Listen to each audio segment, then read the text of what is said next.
Have you had that? Response? The coffee that I've drank this morning, a long thing. All right. Right. So what happened? What was up with the coffee? I had to drink coffee this morning because I woke up and couldn't get back to sleep. I thought the whole What did you purpose have? of Arabica waking up was so or that you don't Robusta? go back to sleep. No, like earlier on in the morning. See, I've been awake for quite some time now. So I woke at Yes. about 2 and couldn't get back to sleep. And then it was time to get up. And then, But I still don't understand. what don't you understand? The Sisi? purpose of waking up is so that you stay awake, isn't it? No, but now when you've woken up and you've not You're had saying you adequate lost sleep. Yes. So then the coffee has to step into, So you took coffee so that you could go back to sleep. No. This was this morning. I when think had she was substituting the sleep with coffee. Oh, Lord. So coffee acts as a good substitute for sleep. All right. That one I get. Okay. I'm certain that that particular perspective is supported by science. Yes. People wouldn't even allow me to answer the question. Lose sleep more often, Nduh. You're looking very good this morning. Oh, I thank you, Mr. Latiff. Asante sana. Have fish, lose sleep. See, now we are already understanding some of these things. That we're So really... don't have fish for dinner. yeah, because it takes away my sleep. Yeah. This could be a thing, What time did you eat the fish? At about 6:45. See? What is what? See? What? That's the thing. What? 6:45. Uh, You can't eat fish at 6:45. what time? Thank you, Uncle. What time are the people supposed to eat this fish? You either eat it at 5, 4, or if you really must, eat it around 9. But in between, it causes problems. According to the book, according to City Muga. Well, I'm just telling you what So happened. what was to you. that then? At 6:45, what was it? Was it a was snack? dinner. Was it? Are you in high school? Why? Are you in boarding school? Why? What are you eating at 6:45? What time do people eat dinner? Sure. After the sun has set. You The sun need sets to at be aware 5:30, we're- that it is important to eat and have a full belly as you go into the night, because you never know what's going to happen in the I don't understand what's wrong with you people. You may not even know where you may be required to go. So that full belly is very useful. Yeah, you're likening me to a night runner. No, I am merely stating it is important. You don't have was late full. lunch and then call it dinner. That was almost 7 p.m. Come on. You have late lunch and call it dinner. Okay. I'm glad to know that both of you gentlemen are fine. Yeah, we're glad to see that you're fine. Welcome to the show, everybody. Today we will have some good interactions with various people. We'll be speaking with a judge of the East African Court of Justice. Sounds so prestigious. Yeah, well, we'll be speaking to His Honor, the Honorable Judge Charles Muga. He was the chairman of the now defunct Constitution Implementation Commission for the Implementation of the Constitution. For the first 5 years of this Constitution, they were right there, spearheading the implementation process. So we'll be speaking to him about the implementation and various other things. Then we'll also be speaking to the president of the Law Society of Kenya. I think everybody heard president of. And then Yep, of the Law Society of Kenya. The relationship between the judiciary, the legislature, the executive arms of government, the constitution, the relationship between some of these organizations, professional organizations with various arms of government, the civil society, and all. So we'll have those conversations. But first, let's begin where we always begin, fellow Kenyans. Is the curve still flattening? well, according to what CS Rashid Ahmed told us yesterday, no deaths and 318 recoveries, excuse me, as Kenya's virus cases rise to 34,315. Out of a case sample load of 1,682, 114 people tested positive for COVID-19, and this was in the last 24 hours. No fatalities yesterday. A number of people having been discharged from hospital. Another 318 rather have been asked to go home when they were declared COVID-free. And this brings the recoveries in the country so far to 20,211. So, Out of 1,682 tests done, 114 people tested positive. I guess from these numbers, all contributing to this narrative that the curve is indeed flattening and cases in the country are reducing. However, still against the backdrop of the fact that tests in adequate number are not being done. And those tests, the samples, the kits that you're asking about, Eric, still have not made their way to the country. Where are they? What's up? I don't know. So this is confirmed by Dr. Aman, the ministry. They're still waiting to receive more test kits so that they can do more tests. If you look at the number, whereby a few weeks ago they were doing 6,000, 7,000 tests every 24 hours. But now they're at 1,682, just as an example over the last 24 hours. And the reason why is because they just don't have enough. Was it not a previous week when we were promised that this week? No, actually, it was the week before last. We were told it would be last week. Oh. Yes. Okay. So now we're being told it's next week. They're on the way. Okay. So now there's no time frame that's being given because, things that are on their way, now you can't say when they'll come. Part of the things that KEMSA was supposed to procure? Or is it part of the things that they were given orders to procure? Who even knows where this I thing don't is even coming know from? if it's donation, if it's being bought, don't know if it's being sourced. Don't know. This is interesting because this is something we're going to have to discuss later on. And the president did issue an order, a presidential decree, as I may call it, a while back about the transparency in such matters so that when we are having this discussion, we know who was supposed to supply, where it is coming from. But it appears that the executive order of 2018 was completely ignored.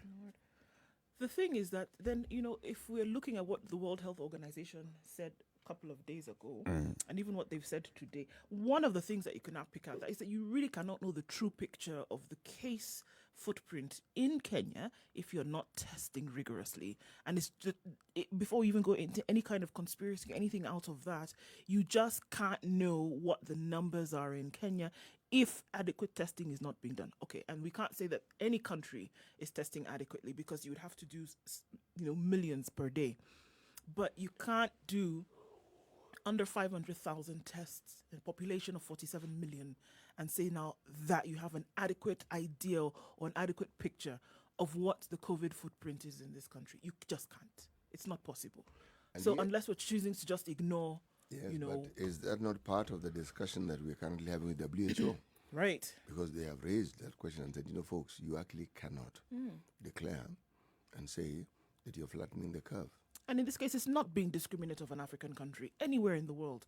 Unless you're testing rigorously, you really can't tell what the actual picture is. You can't. We're testing, 1,000? 1,000. A day. 1,000, 2,000, 3,000. What numbers have we reached in terms of our testing? Just under 500,000. Okay, out of a population of 47 million. You're talking about 1%. And it's 1%. I mean, let's look at it from the world of research. Is 1% an adequate number against the population to then be able to use this and use it as an indicative factor of what? It's not an adequate sample size. There you go. It's not. It's not. The only thing that number tells you is that some effort is being made. And then if you describe the effort, you may be claimed that you're being insulting because it's dismal. Look at a country like the United States, where there are 6,257,571 cases, population of 331 million, and they have done 83,350,119 tests. So they've done just under a third. They've tested, compared to the population, they've done just over a third of tests. We also understand that a lot of these are repeat tests among individuals, but still, if you look at that, they're getting to 100,000, just under a third of those. Okay, so now if you put it in percentage, about 3% of the population, more or less, has been tested. if you do not take testing seriously, as you correctly put it, how then can you claim to have a clear understanding of the prevalence of this particular disease in your country? You actually cannot. And so for planning purposes, even when we talk about we want to do this, we want to do the other, we're actually shooting in the dark. That is the reality. South Africa, 628,259 cases with 3,705,408 tests having been done so far. How many? 3 million. Okay. 3.7 million tests have been done in South Africa. What's the population of South Africa? 57 million, 59 million rather. We are just under 10 million less than them. Yeah, and have done a sixth of what they've done in terms of testing. Lovely. Isn't it? Russia now has crossed that mark and is at 1 million cases with 17,000 deaths. Brazil also very close to 4 million. Yesterday we looked at India and they were at 3.5 million. India has recorded almost 200,000 cases of COVID-19. And it looks like a huge number in a day, right? But we're still looking at a population of 1 billion people. Mexico with the 6,500 cases over the last 24 hours with 827 deaths. So they're still looking at 10% of the population of the cases resulting in death. Okay, the numbers still continue to rise around the world. And still Korea with those issues. And now Korea having 2 deaths, whereby they had seen a decline. They now see an increase in cases and now unfortunately have recorded some deaths. And they've been in the news quite some concerning this. Okay, so yeah, it's still a thing, guys. It still is. Okay. Learn to live with it. That's where we all are. It's 6:15. This is a Situation Room. It's Kenya's biggest conversation. Let's look at the skies, see how the weather is going to look like today. And then we'll look at the headlines, the main headlines from today's newspapers. Good morning. You're an app.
Cloudy skies in Nairobi this morning. We are looking at highs of 25 today and lows of 11, and those partly cloudy conditions will continue through the day. Njeri is partly cloudy at 12, highs of 23 and lows of 11. Nakuru, clear skies this morning at 12 degrees, going to highs of 24. That'll change later, though, into rainy conditions and lows of 11. It's 11 degrees and clear skies in Eldoret, highs of 22 with a chance of rain later, coming down to lows of 10.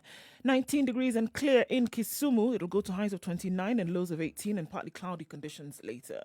Clear skies in Kakamega at 14, highs of 26 and lows of 13 with a chance of rain not too far from now. It's partly cloudy in Mombasa and anytime now the heavens will open into a shower, highs of 29 and lows of 23. Partly cloudy conditions in Malindi at 24, highs of 28 and lows of 23. Stepping out of Kenya now into Kampala, where it's partly cloudy at 19 degrees, highs of 26 and lows of 17, and a chance of rain later. There's also a chance of rain in Dar es Salaam today, going to highs of 28 and lows of 21. Partly cloudy conditions at the moment at 22. Mostly cloudy in Johannesburg at 8 degrees. It'll go to highs of 17, come down to lows of 7. Lagos is partly cloudy at 25. And again, it is the rainy season, so it continues into rains later with highs of 29 and lows of 24.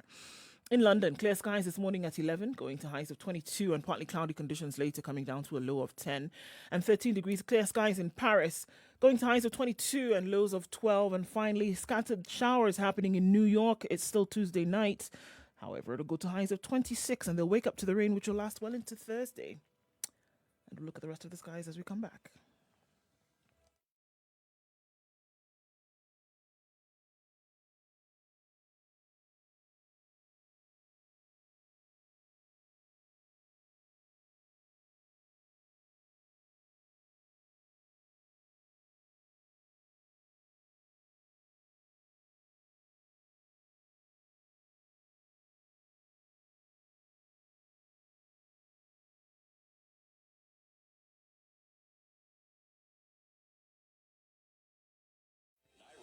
Eighteen minutes after 6. Remember, the live stream is up, www.spicefm.co.ke, and on YouTube, Twitter, and Facebook.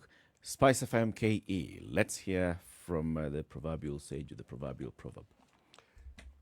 He that digs up a grave for an enemy may be digging it for himself.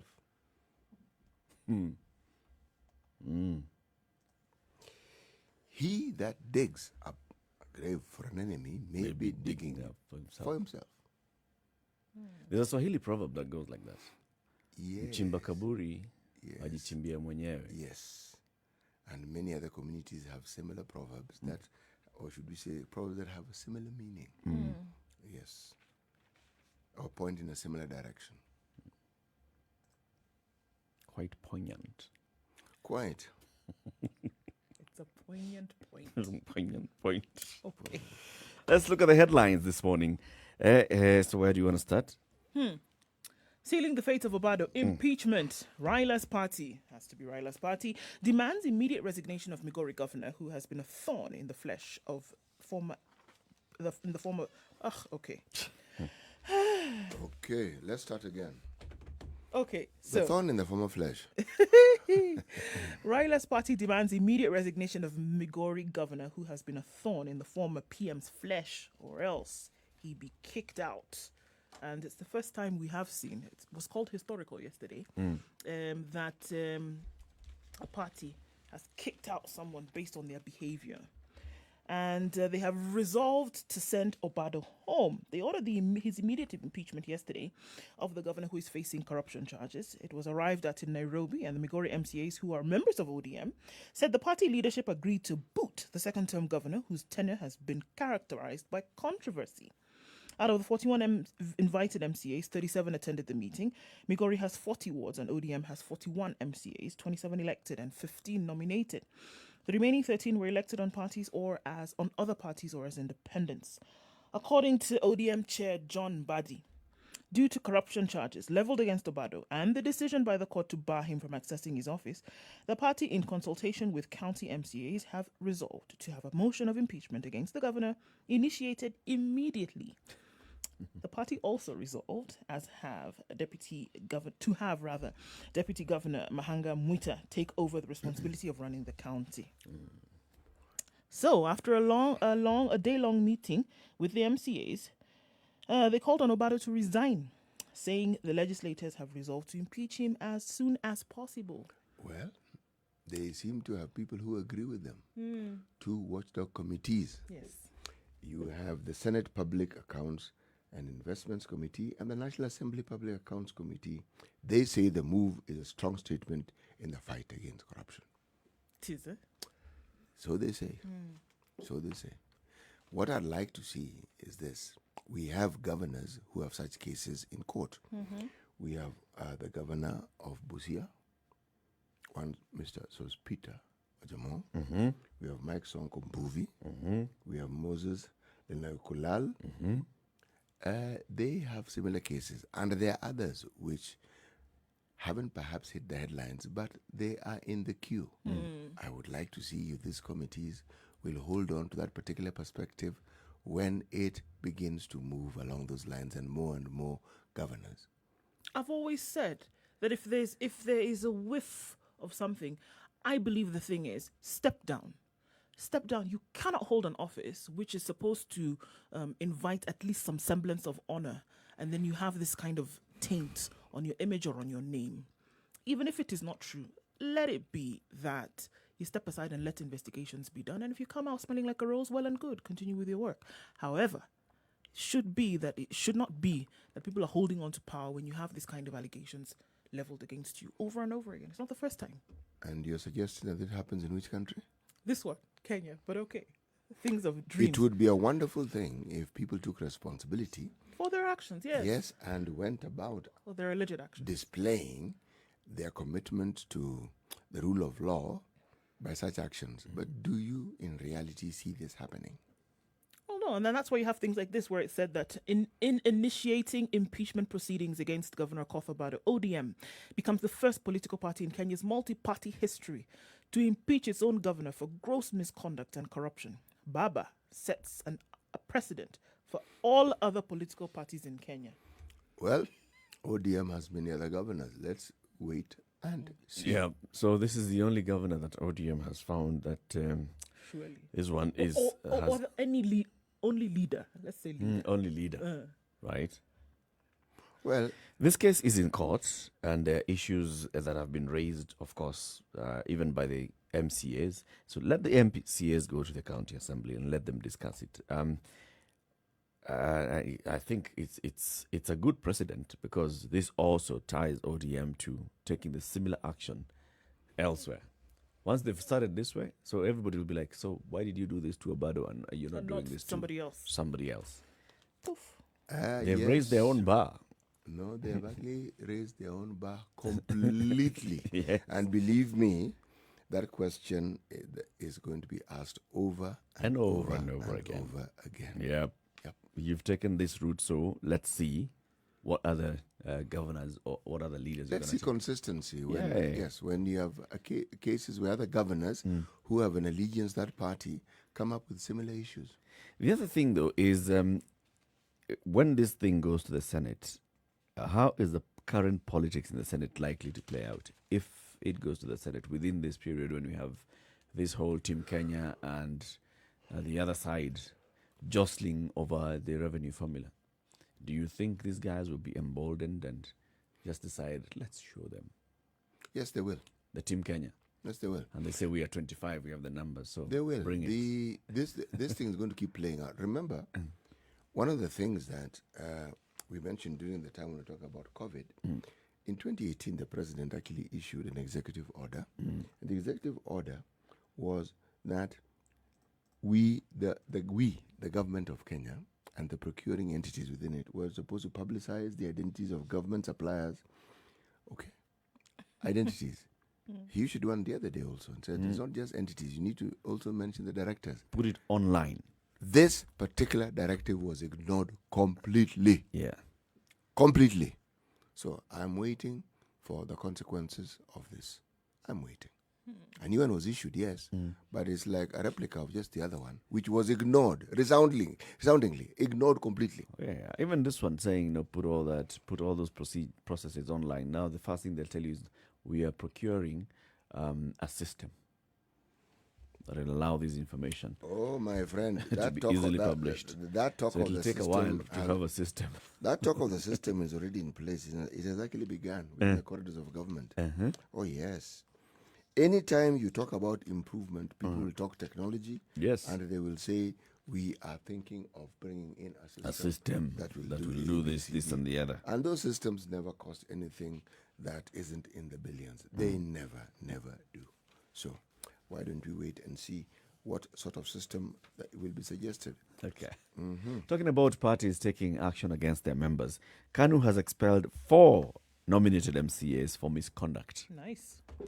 The 4 of them have been expelled for misconduct and failure to adhere to party guidelines and code of ethics. What do you think that they have not done? I'll tell you what they haven't done. They have not been remitting the monthly membership fee. Oh, that's misconduct. It is. Yeah, Okay, it's yeah. not adhering to party guidelines and code of ethics. Yes. They have not been remitting that. So these 4 MCAs in West Pokot, Grace Rengei, Jacqueline Ripo, Nancy Chombir, and Josephine Chepkurum, have received expulsion letters signed by KANU Secretary General Nick Salat, which means that they have lost their seats. Done, dusted, 4 more MCAs to be nominated by KANU to the county assembly. It may even sound facetious, but if you look at the rule book that governs the functions of many of these political parties, you may find these fellows are actually keeping within the boundaries of those dictates. It's not as though they've made it up. No. Yes, you find the party requires. Yeah. And if you do not abide by those requirements, then what we're now reading are the consequences. Guidelines and code of conduct. You need to follow them so that you are, doing the right thing. Absolutely true. Expulsion and survival. Before we go into the break, there's a judge of the Employment and Labor Relations Court, Justice Njeri Thorne, has survived a motion to remove him from office after a tribunal appointed to investigate his conduct cleared him. The tribunal was chaired by retired Court of Appeal Judge Al-Nasir Visram, and it ruled that the allegations of gross misconduct, bias, impartiality, breach of the Constitution against the judge were not proved to the required standard, and they recommended that the President Uhuru Kenyatta reinstate him.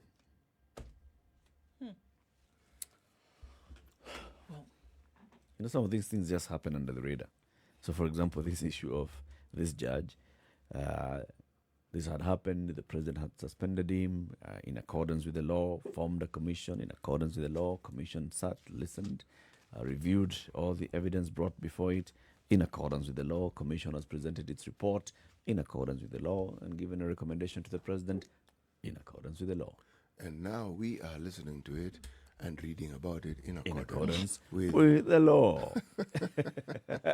Coming up to 6:30, let's take a break. What's happening on the roads this early Wednesday morning? Let's hear from Nduh Okoh, who will be updating you where you need to avoid. But also, if you know anything that she needs to talk about, Spice FM KE on Twitter. Good morning.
Okay, it looks like it would be a good Tuesday morning. Let's start on Mombasa Road, where it seems to be flowing nicely at the City Cabanas, going then down towards the CBD. Not much traffic this morning, already looking pretty good. Hope it remains that way at least for some time. Let's look at the Thika Superhighway, where those roadworks have been completed. It would be nice if traffic flows as it is at the moment, freely into the city without any issues. In and outbound is looking pretty good. Okay. Coming out of Westlands, it's moving slowly, but it's fine. I don't think we have much to be worried about now. If you did leave earlier in good stead, we'll see what it looks like in about a half hour or so. It's likely to clog up, guys, just from what we are used to. But if you're out and you're early, this is the time that you will not experience any traffic on the roads. We'll also take a look at what's happening in other cities and towns across the country as concerns traffic, but now it's looking good. Now is the time to get out early. As they say, the early bird catches the worm, or in this case, catches the free road. Spice FM KE. That's how you can reach us on Twitter. Just in case you get stuck somewhere or you find a route that nobody knows about, do share.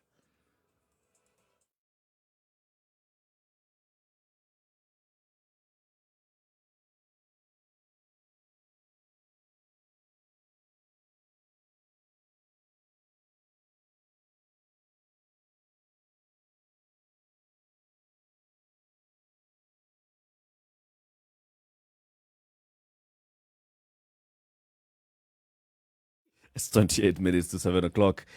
A very good morning to you wherever you are. If you're in Malindi or its environs around Kilifi, 97.7. Eldoret and its environs, 96.7. 102.5 Kisumu and the surrounding areas. Mombasa, crossing over into some areas of Kwale County, 102, 87.9 and 94.4 in Nairobi. In Nakuru and the surrounding areas, going all the way into Narok, and I guess into Bomet and Sotik, 96.0. So we've a caller who's just called in. His name is Kiplagat. He says he's been following us of our live stream on Facebook, Spice of MKE. Today, he's tuned in on 96.0 from Bomet. Karibu sana, Bwana Kiplagat. And thank you for tuning in. Nduh, Yes. headline, interesting one. So, Mwilu out to scuttle her trial, according to the DPP. The Director of Public Prosecutions has accused Deputy Chief Justice Philomena Mwilu of frustrating the hearing of a petition seeking her removal from office. Through the Secretary of the Public Prosecution, Dorcas Odur, the DPP accused Justice Mwilu of secretly going to court and obtaining orders stopping the Judicial Service Commission from proceedings with the hearings of the case against her. According to Odur, it is a mockery when she continues sitting at the JSC and conducting disciplinary hearings against other judges while frustrating the conclusion of her misconduct case. She has come to court with unclean hands and should not be allowed to drink from the pure waters of equity. It does sound quite poetic, but this is exactly what she said.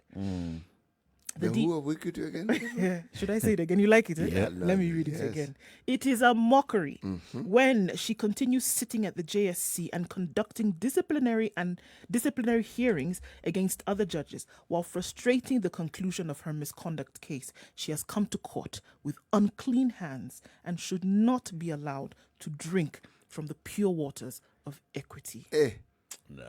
This individual has waxed very lyrically. I'm telling you, and her name is Dorcas Dorcas Odur. Odur. Thank you very much.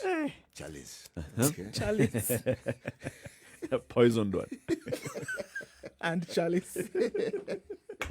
But the DPP made the claims in an application in which he is seeking, alongside the Director of Criminal Investigations, to be enjoined in a suit in which the DCJ has sued the JSC Disciplinary Committee investigating her conduct over claims of bias. So it's not just her, it's even the commission on which she sits. They're saying, you are being biased and you're not allowing this case to be tried with equity.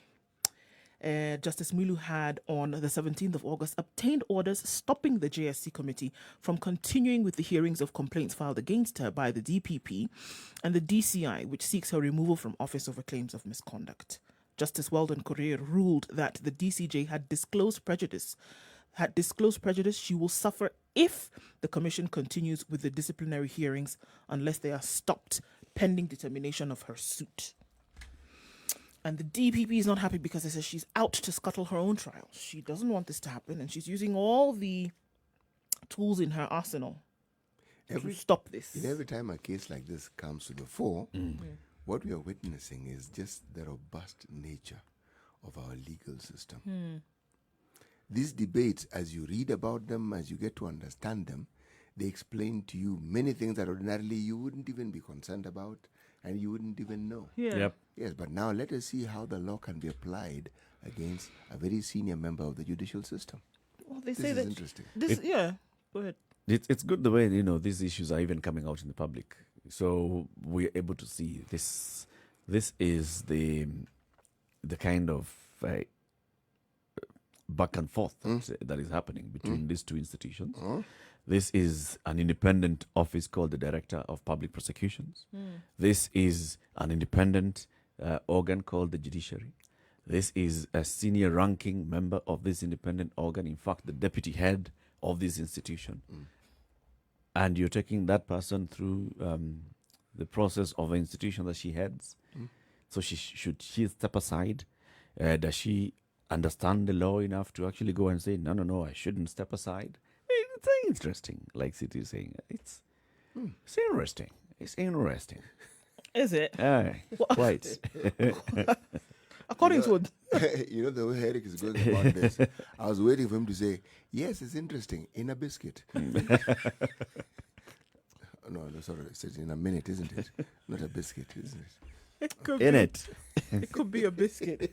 It's interesting, though, that Nduh also went on to say that the DCJ is giving the judiciary, the same judiciary which we're talking about, robust conversations taking place, a bad image by constantly trying to scuttle the conclusion of her disciplinary case, which has been pending for more than 1 year. So the judiciary from all of this is getting a bad image, because if you, as a judge of such high standing, really cannot... It's not a bad image. It's actually a good image. It tells you, at least among other things, that the law doesn't discriminate against you or for you, in your favor, against you. Yep. Yes. If a judge has actually gone and said, no, Justice Muilu should stay where she is as you continue with this, if you feel aggrieved by that decision, appeal. Yes, by all means, follow the process. Follow the process. Let's see where the process takes us. Let's see if it ends up in Justice Mombengoge, what Mombengoge will tell us. Because we know what she's been saying. You're in office. There's a case before you. Sit down. Go and sit down, rather. Over there. Okay. We Other live in headline. interesting times, don't Telling we? you. Yes, we do. 1.7 million jobs lost during COVID lockdown. By the way, this is the headline in the Business Daily. It is in the Nation. All our papers have actually carried this story in one form or the other. Yeah. And unfortunately, this number doesn't seem set to reduce. It seems set to increase. And then the group of Kenyans who have suffered the most happen to be people who are under the age of 35. This is according to the Kenya National Bureau of Statistics. They have quarterly surveys about employment, and this is what they are saying, that these are people who previously were in employment, but now, as we speak now, since COVID began, 1.7 million have lost their jobs. So it means that these are 1.7 families who do not know what they are likely to do next. That's a very big number, because we're even talking about the census told us the size of the population that is actually generating income. Yes, we're told. Right? How many were they? About 25 million or so? Yes. Now we're talking about a very big chunk of that population not having employment. People who are already unemployed. Working age population, according to the census, was 27.4 million. And those who are currently unemployed now stood at 4.6 million during the census. Unemployment rate, quarter 2, 2019, 4.7, quarter 1, 2020, 5.2, quarter 2, 2020, double, 10.4. Yes. It's a big number. These figures are daunting, but they also bring to light the reality of COVID. Yep. And the need for not just planning, but ensuring that your planning is really forward-looking. You see, there's nothing that could have been done about COVID. COVID arrived, took everyone by surprise, and we were simply reacting to it. But having reacted to it, we now know it is with us. There are things that can be planned about or around COVID. The disease itself, the virus causing, the disease causing virus itself, the issues that come or that come into being because of it, the economic impact. These are things that can be looked into and looked into seriously. Because the one thing that certainly has to be a priority, how do you ensure that all these Kenyans who previously had an income and who don't, how do you ensure that they survive? Yeah. And when you talk about giving them a priority, apart from just declarations about the priority, what are the concrete plans that you have? Let's say until the end of the year. Let's not push until the next year. Yeah. Just until the end of the year. Just until the end of the year. Yes. What is it that you can do to keep them engaged? Yes. So they can earn Yes. a living. Yes. Because on the other hand, like you've said many times before, people just don't want handouts. No, it is actually not wise. It isn't even wise to get people accustomed to just receiving handouts. Are there things that can be done? Well, there's a group of people who do need handouts because they're unlikely to be as productive as you may want them to be, but they were productive at a certain point in their lives. Yeah. So really, they have earned that position that they're in. But outside that, when you consider the numbers and the age group that suffers the most, these are people who still have energy. These are people who can do things. Now, it's a question of identifying it and ensuring that money is actually put aside for this. Yeah. Yes. Come up with programs that will engage them and keep them occupied, keep them earning, and keep their minds busy. If sufficient thought is put into this, a solution will be found. You know, some of these solutions may not necessarily be these 10 years type solutions. But no, if it is even a solution that lasts a quarter of the year, it's good. It gives you time to think about what next. In the next quarter. Yeah. Yes.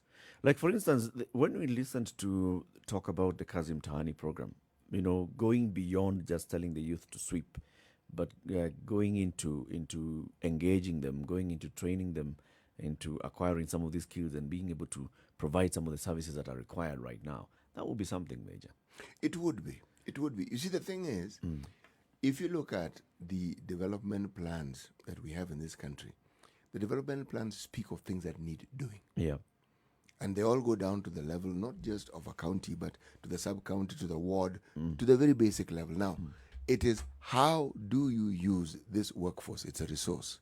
And how do you measure the financial resources that you have and ensure that the utilization of it also benefits these people at the same time? It means we can't do business as we've done in the past. Even when we talk about procurement, even when we talk about deploying organizations to do these things, these organizations must also be encouraged to ensure that their planning should be in tandem with the needs of the time. Yes. Now, we may think that ensuring that you have a labor-intensive perspective may be moving backwards. We need to move backwards in this time and age because you need to engage people. You need to keep them engaged. Yes, so if you're going to be labor-intensive, so be it. The CS for the National Treasury has actually spoken about that and saying some of the strategies that they're deploying are those to be labor intensive, to ensure that they're using a lot of human labor into many of the programs that are being rolled out by government, just so that, you know, people can get employed and people can get to do things. It's important. It's critical that this happens. It's actually but also, I think a lot of information needs to come out. You know, proper information at all times, so we can all see this is what is happening and this is how we can plug in. So wherever you are, you know, this are the opportunities around me, and this is how I can plug in. Problem comes when that information is only left to a certain cadre of people. Yes. And then the rest of the population, the ones that actually need that information, don't get to know about it. Okay. It's a big number, though. It is a very, very That's big a number. very big number. And you know, it isn't as though this happened sometimes last year. No, it's from April. From April. Just a few months ago. Good news, though, is that 11,500 of them who have been trained as teachers are going to get employed. Yes. The Teacher Service Commission says it has declared 11,574 vacancies for primary and secondary school teachers to support the 100% transition policy, with 1,000 promotions on the cards for very many of the teachers. Good move. Good move. And this is happening immediately. This is not something that's being planned for in the next financial year. You know, no. This is now. I hate to sound like a wet blanket, but I have to ask. There was a similar plan that was heralded, was touted, was talked about with regards to employing health workers. How did that one go? How many were actually employed? And how many have actually taken up their jobs? Because this was a while back. Yeah. Because this was one of the things that was being talked about as a response, a positive To response. COVID. To Yes. COVID, Yes. in terms of what would happen. And we all know COVID hasn't gone anywhere. And they're going to be at least in contract for at least a year. Yes, exactly. So a couple of months down the road, I think. And when we spoke to the Secretary General of the Medical Practitioners and Dentists Union, he was talking about the frustration Yes. because of the slow pace that this was taking. Hiring had not actually been done. Some were to be hired by the national government, others were to be hired by the county governments, and the county service boards were taking long to finish with the process. So it's. You see, it's in light of what we're now saying that I'm asking this question. Yes, we are hearing, we are reading, we are being told that 11,000 teachers will be employed. Okay, good news. But when? When? The plan is that they should be employed before schools reopen in January. Right? So we are talking about... This is against a backdrop of... It is. Yes. The discussions around children also going back to school. To school. It's against a backdrop of the preparedness that we have within the school system, the government school system, to ensure the safety of the students when they do go back to school. And that is up in the air. If things have been done and haven't been said, then it is just that. They have been done, but they haven't been spoken of, so we do not know. But against that backdrop, all I'm hearing with the employment of 11,000 is uncertainty, not certainty. And that's a problem that we have in this country, right? Yes. Things being said and you're not really sure if it's going to be followed up with action, unfortunately.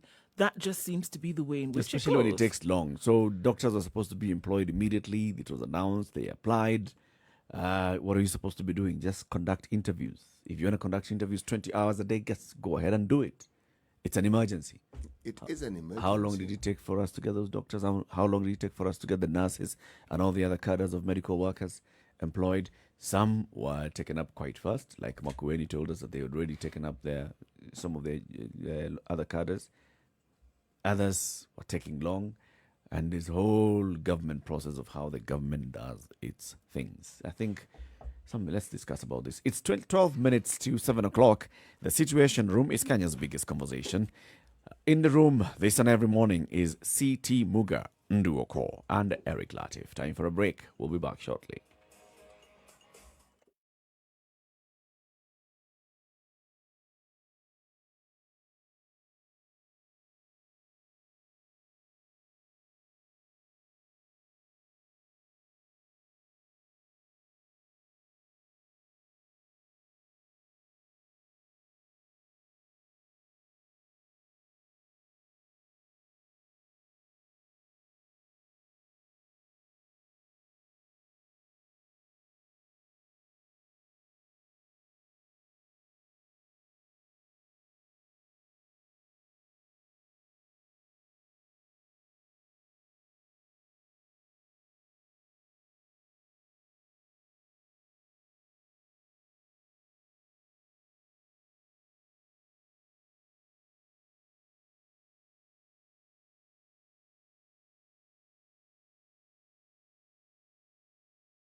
Ten to 7.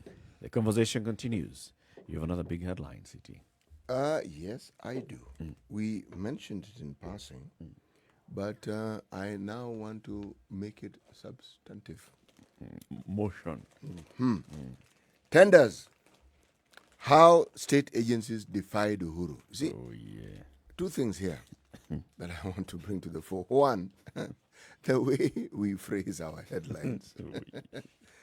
And the reality of what actually happened. But in this case, this headline is actually not misleading at all.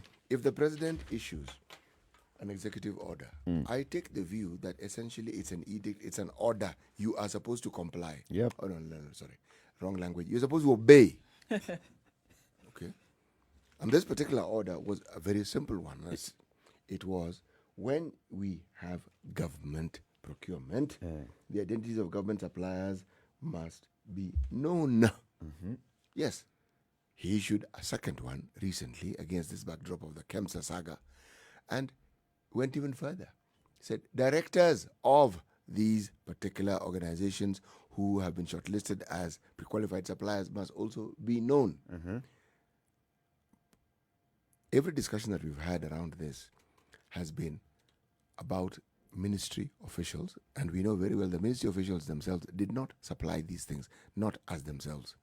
But who are these people who actually supply it? Because they must exist. Social media has come up with names. Suppliers are not government. Suppliers are private sector. Precisely. So, and they must be known. I mean, for you to supply, surely you must be known. Because when you supply, it is understood at some point you'll want to be paid. So if you're going to be paid, you can't pay someone who's not known. Yes. So, It appears that the president's orders were disobeyed. It's not just a question of there being issues that cannot be easily explained, but it seems, according to this particular article that is the headline in the Star, what is being implied very strongly that what the president has to say doesn't hold very serious sway at all. It's basically telling us what he was saying on Monday, that now he expects that the Ministry of Health will digitize all its procurement processes, is hot air. Absolutely, that's what we're being told here. And is that the case? He has said this before. Now, it doesn't happen. if you do not adhere to such a directive, what ought to be the outcome? Should be very straightforward. I should think so. Yeah. I should think so. It should be straightforward. If you're the person who is in charge, surely, does it therefore mean that you still, we're discussing Justice Mwilu. Now, if you're a government official and you hold a similar position, what then should happen to you? Because you were told what to do and you didn't do it. Right. You were given instructions, this is what I expect. Now, if this is the case, and this was direct instruction from the government, when I say government here, I mean the president. Yeah. Told, do this. Do we then consider it to be a wonder that the process of fighting COVID is as slow as we see it? Is it then a wonder that we find that the blood donation service in this country is where it is? No. Is it then a wonder that the preparation for COVID in the counties is as it is? Is it surprising? So you ask yourself, surely, what then prevents the government from taking action against these individuals? Because the people in charge are known. What prevents them? I think there's a very deep-rooted problem. Yes. And we've talked about this many times before in our public service. And that stems from the mentality of umetupata hapa, utatuacha hapa. Yes. So we'll bid our time. When did you say? You want 30 days? All right, we're not going to do it in 30 days. By the time you start, to remove me from office. So yeah, you can remove the PS, you can remove the CS, but you cannot remove anybody else. You have to follow some due process, which is lengthy. Remember when the president was even going into the procurement officers and saying, I've suspended the procurement officers within 30 days, and then they'll come back. They came back. They were even moved around. Moved around. All you did was moved their intentions around. Yep. Let me ask this question. There's something about a public service that is, has gotten to a point where it's invincible, even to its own leadership. What I'm wondering is, there are a cadre of employees within our public service system who you never get to hear of. They're not permanent secretaries. They're not high up. They're somewhere in the middle. Yep. So you don't even know who they are. Yep. They're almost faceless. But it seems to be, to me, that that's where the power actually is. Those are the ones that are supposed to implement these orders. Yeah, they're the runners of this machine. So I mean, So the president will issue the order, the PS will go and issue a circular. And somebody will sign. Circular will be sent around to everybody in the office. They'll receive it. They'll be like, metoka kwa PS pin pale. Like, hi, let's continue with what we're doing. Moving on swiftly. Somebody said, but okay, where were we? Huyu ajui vile tunafanya kazi hapa. Anafikiri hii surely 30 days.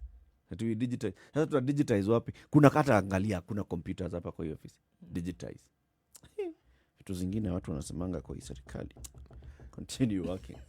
Move on.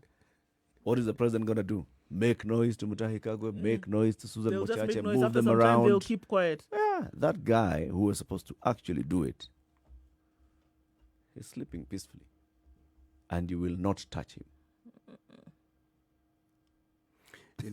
What you have to wonder is the number of skeletons these individuals have in their closets. And it looks like it's a hereditary position because at some point they do retire. Yes. But it looks like people just step in and continue. They continue. Yeah. Yes. It never slows. It's a self-perpetuating yes, system. and it's known. consistent. I mean, just think about it for a single second. If we forget the nefarious effects of what they're doing, they are consistent and they are efficient. Yep. Very efficient. Now imagine if that energy was actually turned towards doing good. To do good. And just doing what they wanted to do. How far would it actually go? Yes. Changing things around. Just do what look at this and say, all right, so in fact, this is what we've been waiting for a long time, that we want now to digitize these operations so that we don't even need to wait for an order. This is not something that requires the president to give a directive. It is something that you ought to come up and say, this is what we need to do. Madam PS, this is what we need. Take it to the CS takes it to cabinet, this is what we're going to do. All right, budgetary allocation, go ahead. Okay. Support from the Ministry of ICT. Get it done. Where are we now? So right now, we are still complaining that there's a disconnect between IFMIS and the procurement platform.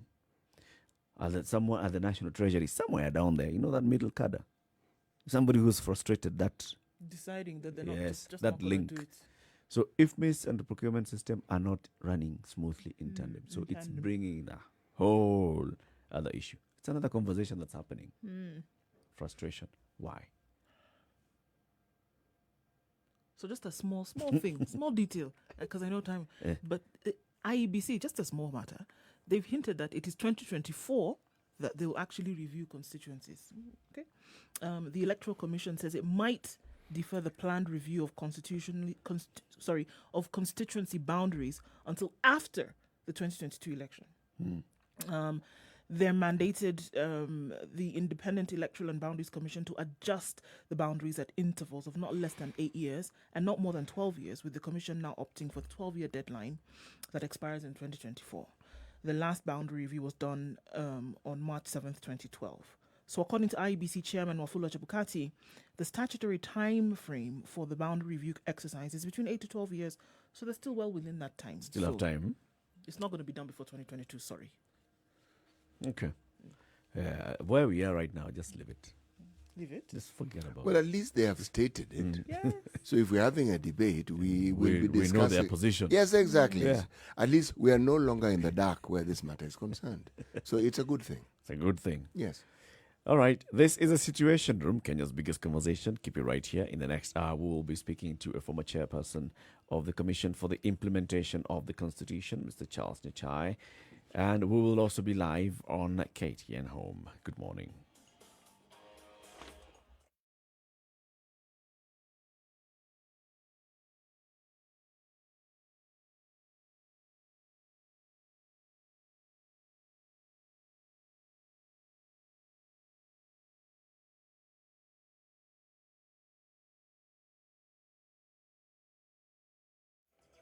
Okay, so let's look for it. Where is it today?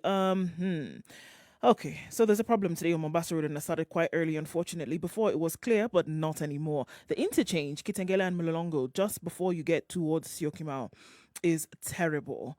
Everyone is overlapping, trying to get ahead as fast as possible, but it's not working. And so what has that created? An absolute standstill. It's not moving. Then as you get towards Syokimau and head towards the SGR, and then even further as you're going in the general direction of the Cabanas, it is not working. It's not moving, guys.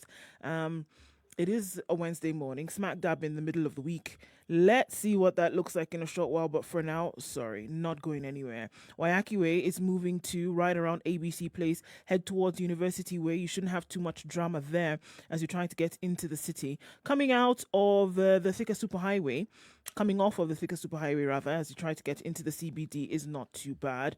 At the overpass there at the Globe Cinema, you should be all right getting into the CBD with no problems whatsoever. So just a few clog ups here and there. It'll look better in a short while. Take a quick glance at Jogo Road as you're trying to get into the CBD as well. Coming out of industrial area, coming off the main Jogo Road, you should be okay. Let us know also what you see. Spice FM KE, that's how you can reach us on Twitter. And let's see if we can keep it moving this Wednesday morning.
It is 2.5 minutes after 7 o'clock on this second day of September 2020, Wednesday. Happy Wednesday wherever you are. If you're in Nairobi on 94.4, or whether you're in Mombasa on 87.9, or in Kisumu on 102.5, Nakuru 96.0, Eldoret 96.7, Malindi 97.7, Njeri 90.9, wherever you are around the world on www.spicefm.co.ke or SpiceFMKE on YouTube, Facebook, and Twitter, or also joining us on KTN Home this morning.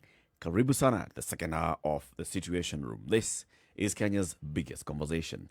So last week, the 27th of August 2020, we celebrated 10 years of the promulgation of the new constitution. And we know the journey of the constitution. We even talked about the journey before, how we got into this new constitution. We've been talking about now the implementation. Even today, we'll be talking about the implementation of this in various facets of it. For example, at the between 8 and 9, we'll be speaking with the president of the Law Society of Kenya, Nelson Harvey, to look at the relationship between the judiciary and the other two arms of government. This is the executive and the legislature.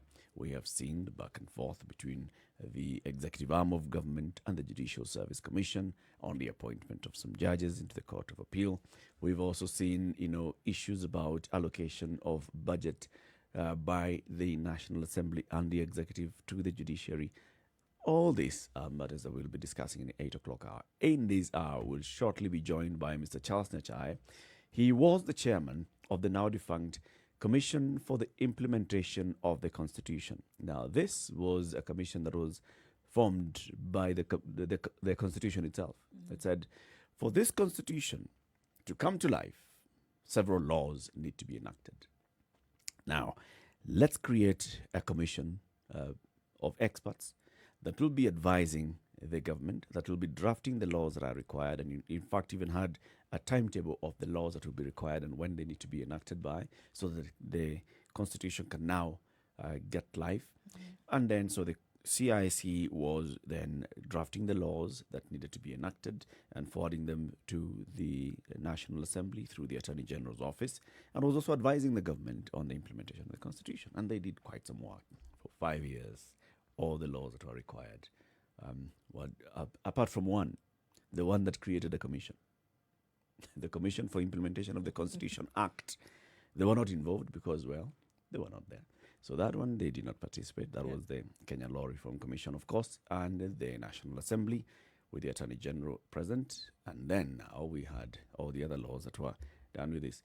Quite a number of things that happened during that time, bringing into law. And we talk about this Constitution being a very good document. I mean, everybody who talks about this says this. This Constitution is hailed both locally and internationally. It's a very good Constitution. The laws that were enacted to give life to this Constitution, very good and sound laws. Well, some of them have been since been amended here and there, chini in reality of our times, so to speak. But still, we still have some very solid policy and legislative framework to run this country. So, where are we then, City? Are we still where we were in 2010 in terms of the hopes and aspirations? And at that moment in 2010, when you were there and you were watching as Mwai Kibaki held that document up, and Nduh Okoh wearing the full regalia and all the other dignitaries present, what you were feeling at that moment? The drama was lovely. But the reality is this. 10 years down the line, what has become clear is that just the very idea of implementing this constitution fully is an extremely tall order. It's not a walk in the park, so to speak. It's not something that is going to be done in a day or a week or a year, or should I say even in 10 years. Even a decade. No, it won't. It's something that is going to be a work in progress for a very long time to come. Because one of the things that we clearly see is that the reality of the constitution, for instance, brought in the devolved system of government. Now, the reality of the devolution, or the reality of devolution, has come not just with the baby, but with some fairly dirty bath water. Our headlines are strewn with all manner of matters that revolve around counties, the governors, and many of these things are not pleasant. Yep. Very rarely do you see a headline of something that has happened in a county that is positive, very rarely. Not that it doesn't happen, but it's rare. And these counties would not have existed without the implementation of the Constitution. Again, we have a Senate, which for a long time was considered the sleeping chamber of old men and women. Nyumba ya wazee. Yes. Rather unfairly so, but yeah. Very unfairly. But in the recent past, there's been a very vigorous attempt to clearly move away from that image that was created. And we've seen some vigorous debates taking place. Again, it's a political body, and the discussions around or within the Senate have been politically inclined. But again, what we've seen with clarity is the robustness and the power that was always there within the Senate, but which was never actually put into use. So, all said and done, you look at the judiciary, all the arms of government, as they exist, and the independent stature that some of them have, are again as a result of this Constitution. So you realize that we have moved forward, in a nutshell. We have moved forward, significantly so. Yes. A lot of progress has been made. I'm sure a lot of progress has been made, but I think, unfortunately, the progress that has been made has been covered then by a desire to see all of this enacted, if not at the same time, but at least in rapid succession. So with that desire then there probably is a blind eye having been turned to what has actually been done that has been of benefit, But then to say that, well, there's so much that we had planned, there's so much that came about in policy, there's so much that needed to be enacted that hasn't been done, that you just then somehow, unconsciously or consciously, ignore what has been done and what has been good for the country. Though, however, it is still necessary for those other things that have not been enacted, or those things for policy which has not been implemented, then to be done, regardless. The political space, this is something we take for granted. When you hear politicians insulting the president, literally insulting the president, not just suggesting an insult, but actually stating an insult, and life goes on. You don't hear of anyone who was arrested as a result of the insult. And even when they're arrested for matters that relate to something they have done, it will be politically twisted and will turn around to be, it is because of what they uttered. That you can do what we are reading about tells you just how much things have changed. There was a time in this country you could not do that. You literally couldn't, at the peril of your own existence on this planet. That's the only time when you would venture in that direction. The fact that, remember, it's incremental. Maybe we are waiting for something momentous to happen for us to realize that change has occurred. It's actually occurring before our very eyes, and we don't seem to see it. Again, I think it really does come from that desire to see so much at the same time, where you're coming from a place where nothing really did happen previously. Yes. So you look for this huge momentous thing to come in, whoosh, one big change at a time, without realizing that it must be incremental, it must be gradual. It won't all come at the same time. And those who would see this new thing, this new life, probably were not privy to how, or wouldn't be privy to how it was before. So they then would not be able to appreciate the change. Those who would wait for it probably, unfortunately, so you guys are saying around. a step is a step. A step is a positive thing. Actually, as long as you've made one or two steps, you have moved. I'm actually saying that we haven't made a step, we have made many steps. There have been many steps forward.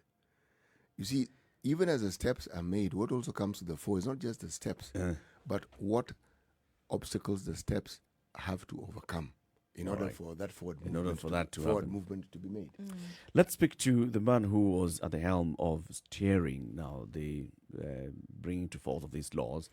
The Commission for the Implementation of the Constitution was chaired by Mr. Charles Nyachai, who is now a judge of the East African Court of Justice. He's joining us on the line. Good morning, Mr. Nyachai. Good morning. Sorry, I didn't get your name. You're in the Situation Room with Eric Latiff, CT Muga, and Nduh Okoh.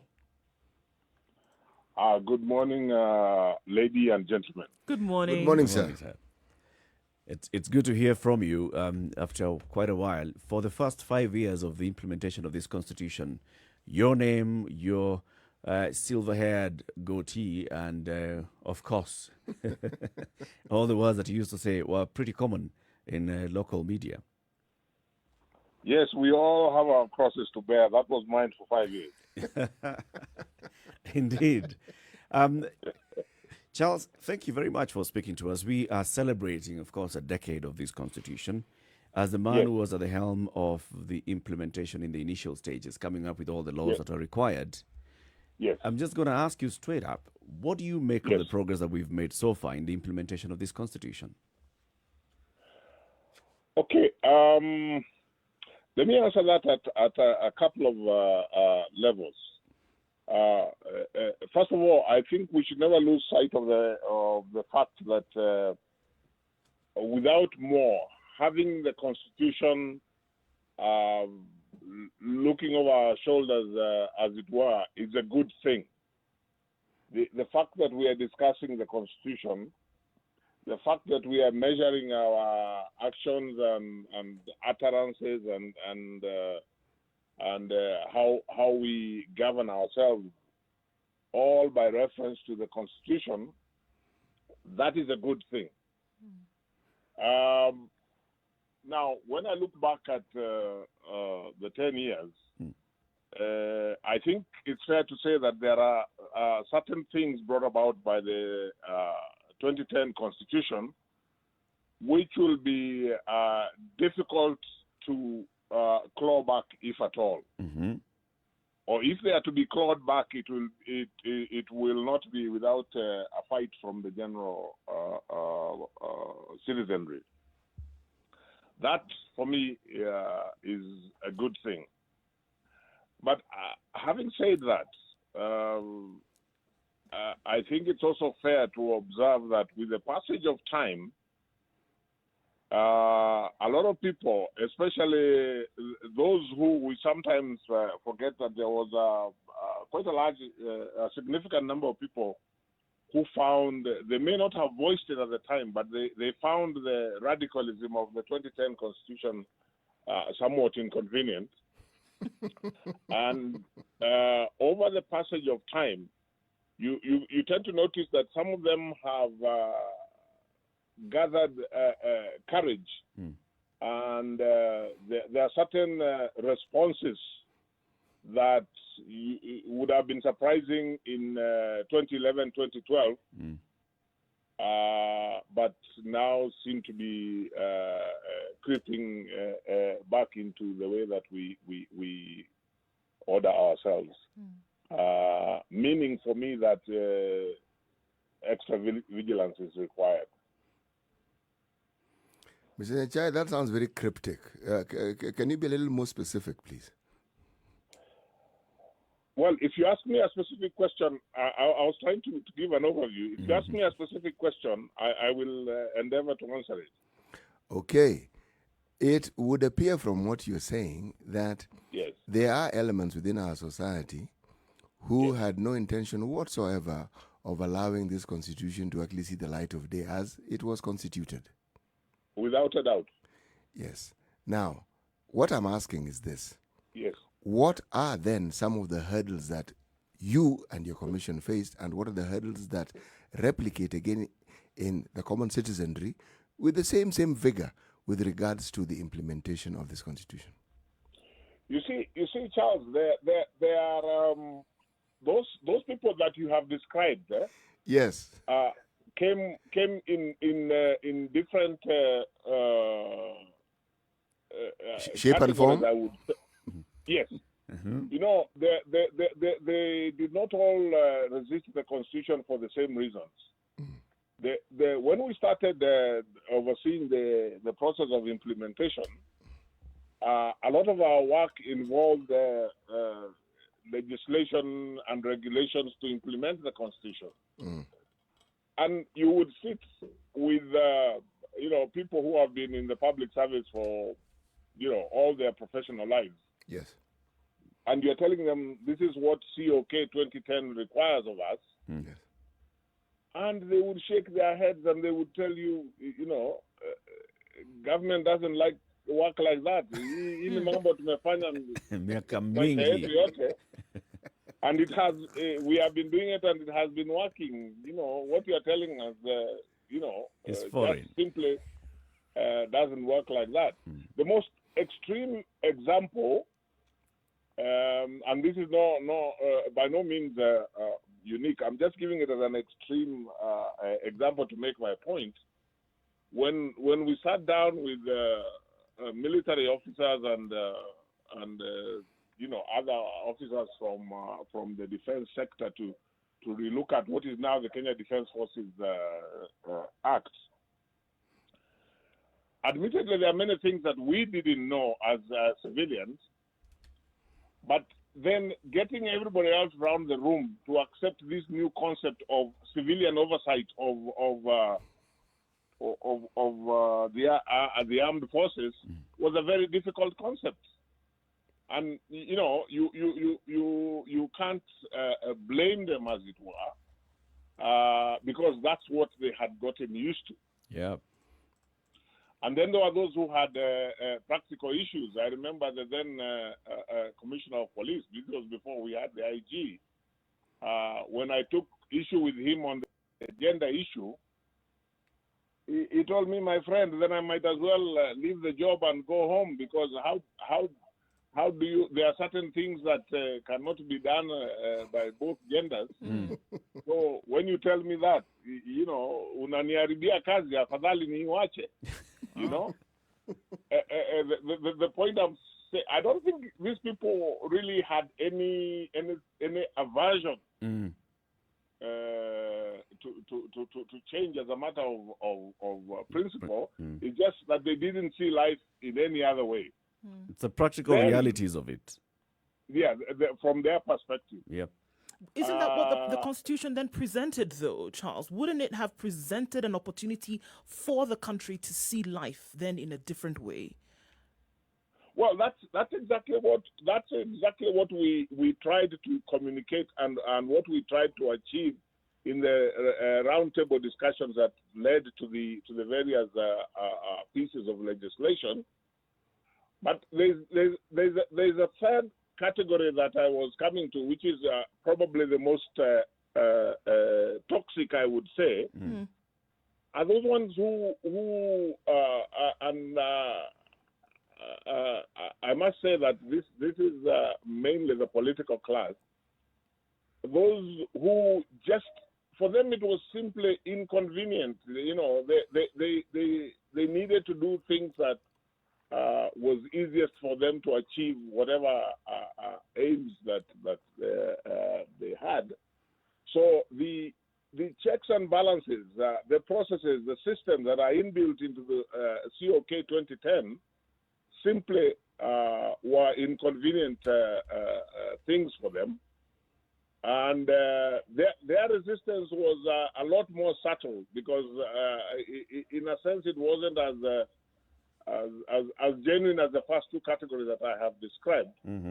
And it is this third category that again we should be worried about, and it is this third category that over a period of time, in a very subtle way, has probably begun the clawback process. So the political class basically is the one that, when it suited them, spearheaded the conversation for a change of the constitution. Yes. But also they were not 100% honest that they wanted these changes that they were talking about. 100% is a high number. They were far from honest. So what is it then that you would say was making them make all these pronouncements and promises? I mean, from your observation, what were they hoping to achieve? Were they hoping that we'd have a constitution and then keep rejecting it, or have a constitution and then they'd find a way of keeping everybody at bay and amend it to suit their needs? First of all, if you look back at some of these political figures, you will probably begin to answer that question. You remember a certain prominent political figure at one point, post 2002, famously said that now that the previous incumbent of the House on the Hill has left, then the issue of a new constitution is no longer a priority, because we were pushing for it. Yep. Essentially to push the then incumbent out of the House on the Hill. We remember that. We were reminded of this personality by PLO Lumumba last week. Okay. So that's a category of people who never really bought the idea. But I think the more specific answer to your question is that as far as the citizenry were concerned, they were so fed up over a period of time of the way things were run and needed a change. And the smart politicians supported the citizens to obtain this change in the form of COK 2010. I suppose with the expectation that they would be able to manage the implementation of COK 2010 in a manner that would not work against their perceived interests. I hope I'm not being too cryptic to use. No, you're being as clear as can be in a cryptic way.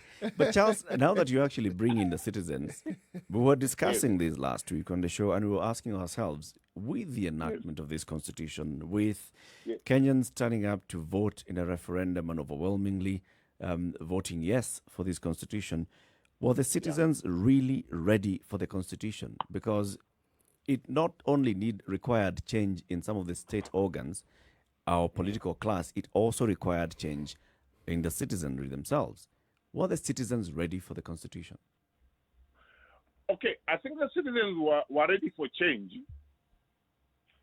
And therefore, in a general, broad sort of sense, that one can say they were ready for radical constitution.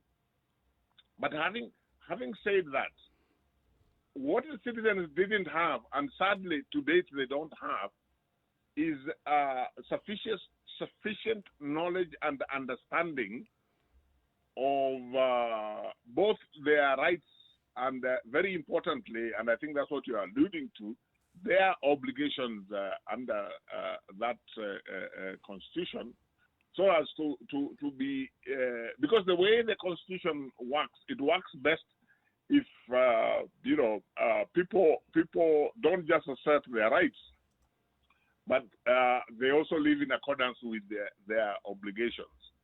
And that's the part, and really that is what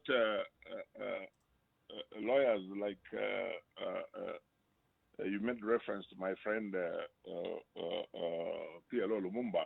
That's what they would describe as constitutionalism. And so we are in a situation that the late Professor Okoh Ogendo described as having a constitution without constitutionalism. And it doesn't work. There is a side of the argument, Charles, also that, I mean, and just bringing that here to hear what you think on this, is that there's a certain part of the population who feel that they would be powerless when it came to something like this if the drivers, being the implementers of said constitution, have not the desire to implement. How then do they step in where they don't have the power? If you think back to 2002, 2003, and this was before the 2010 constitution, but there was this momentous political event, which was the change of guard in government after so many years since independence. And even without the 2010 constitution, which was to come later, you had this scenario where, wananchi would themselves confront, policemen who they thought were violating the law and so on and so forth. Yeah. Now, without a formal constitution, that was a scenario where the citizen, because broadly speaking, they knew the kind of society they wanted. That was the kind of situation where they were demonstrating that they do know what they want. Now, what had the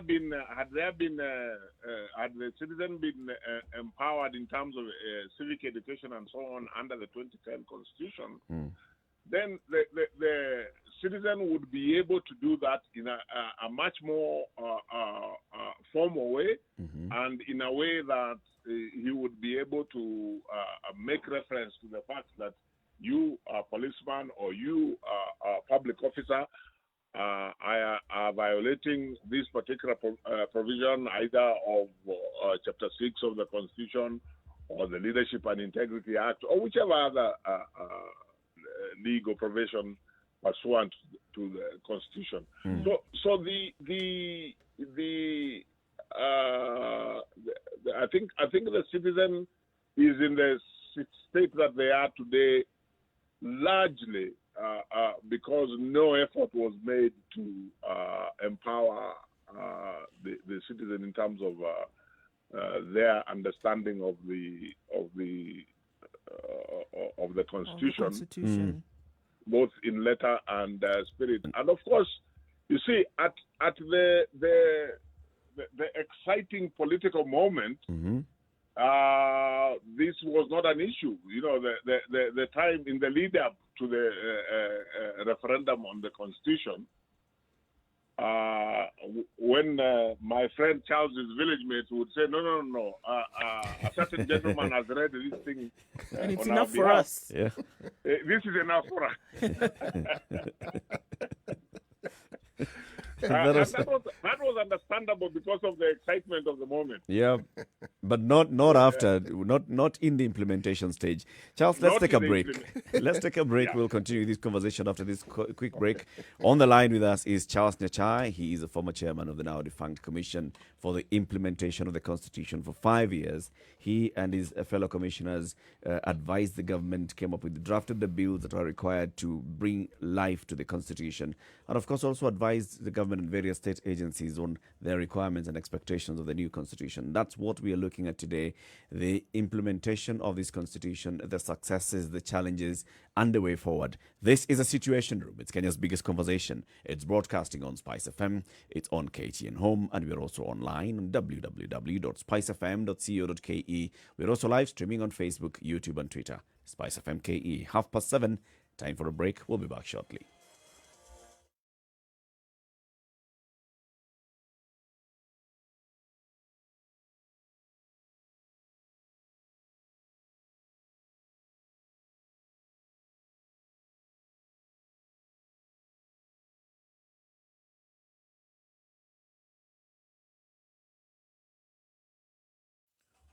Looking at partly cloudy conditions, the sun peeking through those clouds, though, in Nairobi at 13 degrees. It's going to warm up a little bit more later, going to a high of 21 today. In Nakuru, 13 degrees as well, partly cloudy, and a chance of rain later on. Nyeri also coming out of those cloudy conditions this morning at 13. It'll warm up later, though, partly cloudy conditions too. And Elder, it's sunny and clear conditions throughout today. Currently at 13 and rise to a high of 20. It'll rise to a high of 27 in Kisumu. It's currently partly cloudy at 18 degrees. Kakamega also will experience some thunderstorms later at a high of 24, currently at 15 degrees and sunny conditions. In Mombasa, it's 22 and partly cloudy. There's rain every now and then. The sun will try to peek through those clouds, taking to a high of 26. And in Malindi at 24 degrees, it's partly cloudy. Go to a high of 30 today. It'll be warm, but it'll cool down with the rains later in the afternoon. Kampala is 19 degrees and partly cloudy, as is Dar es Salaam. The fog is quite low at 23. It'll come to a high of 30 and down to a low of 21. Johannesburg is 10 degrees and warming up this morning, going to a high of 19, coming down to lows of 9. And finally, for now, in Lagos is 25 degrees, and the rain is setting in early today. Only go to a high of 28, come down to a low of 17.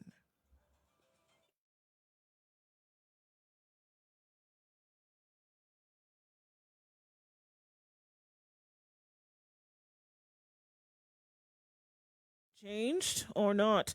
It's being described as a nightmare, Mombasa Road, this morning. And It looks like it's going to take some time to get out of this one. It's moving just before you get to the SGR on Mombasa Road. But after that, it is bumper to bumper. And we also know that a trailer has fallen on a certain part of this road. So that is what is causing the traffic there. So until that is removed, it looks like Mombasa Road is going to have some nightmarish stories to tell today. Okay, let's look at other parts of the city. We see also coming off of Thika Road, getting into the CBD will not be too terrible. Kamarak Road is flowing very well. Traffic this morning is not an issue whatsoever. Kangunda Road also is looking good, flowing towards Outer Ring and then getting into the city from there. Yes, we already know Kitengela Mololongo is terrible. It's been an hour. Everyone is overlapping. We know that at the Signature Mall, that truck has fallen, so it looks like it's going to be a long morning there. We'll keep an eye on what's going on that part of the road, or in that part of the city. Let us know if you do see something else that we can share about, and at least try to keep it moving where it's not. Spice from KE on Twitter.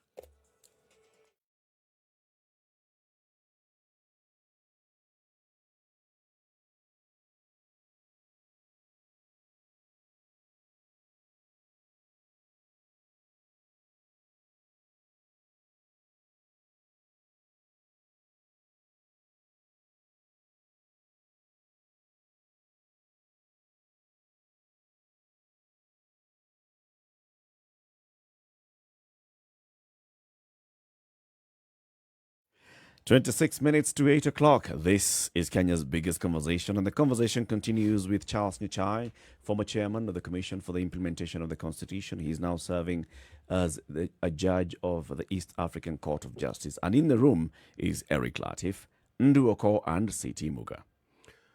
Mr. Njeri, this little matter of devolution, for many citizens, right now, if I may speak as a citizen and who falls into those numbers, at the level of counties, the entire exercise seems to have been more of a curse than a blessing, because the very things that were promised don't seem to have arrived and don't appear to have any promise of arriving soon. What can be done to turn around this perspective? Okay. Let me begin by acknowledging, alongside I think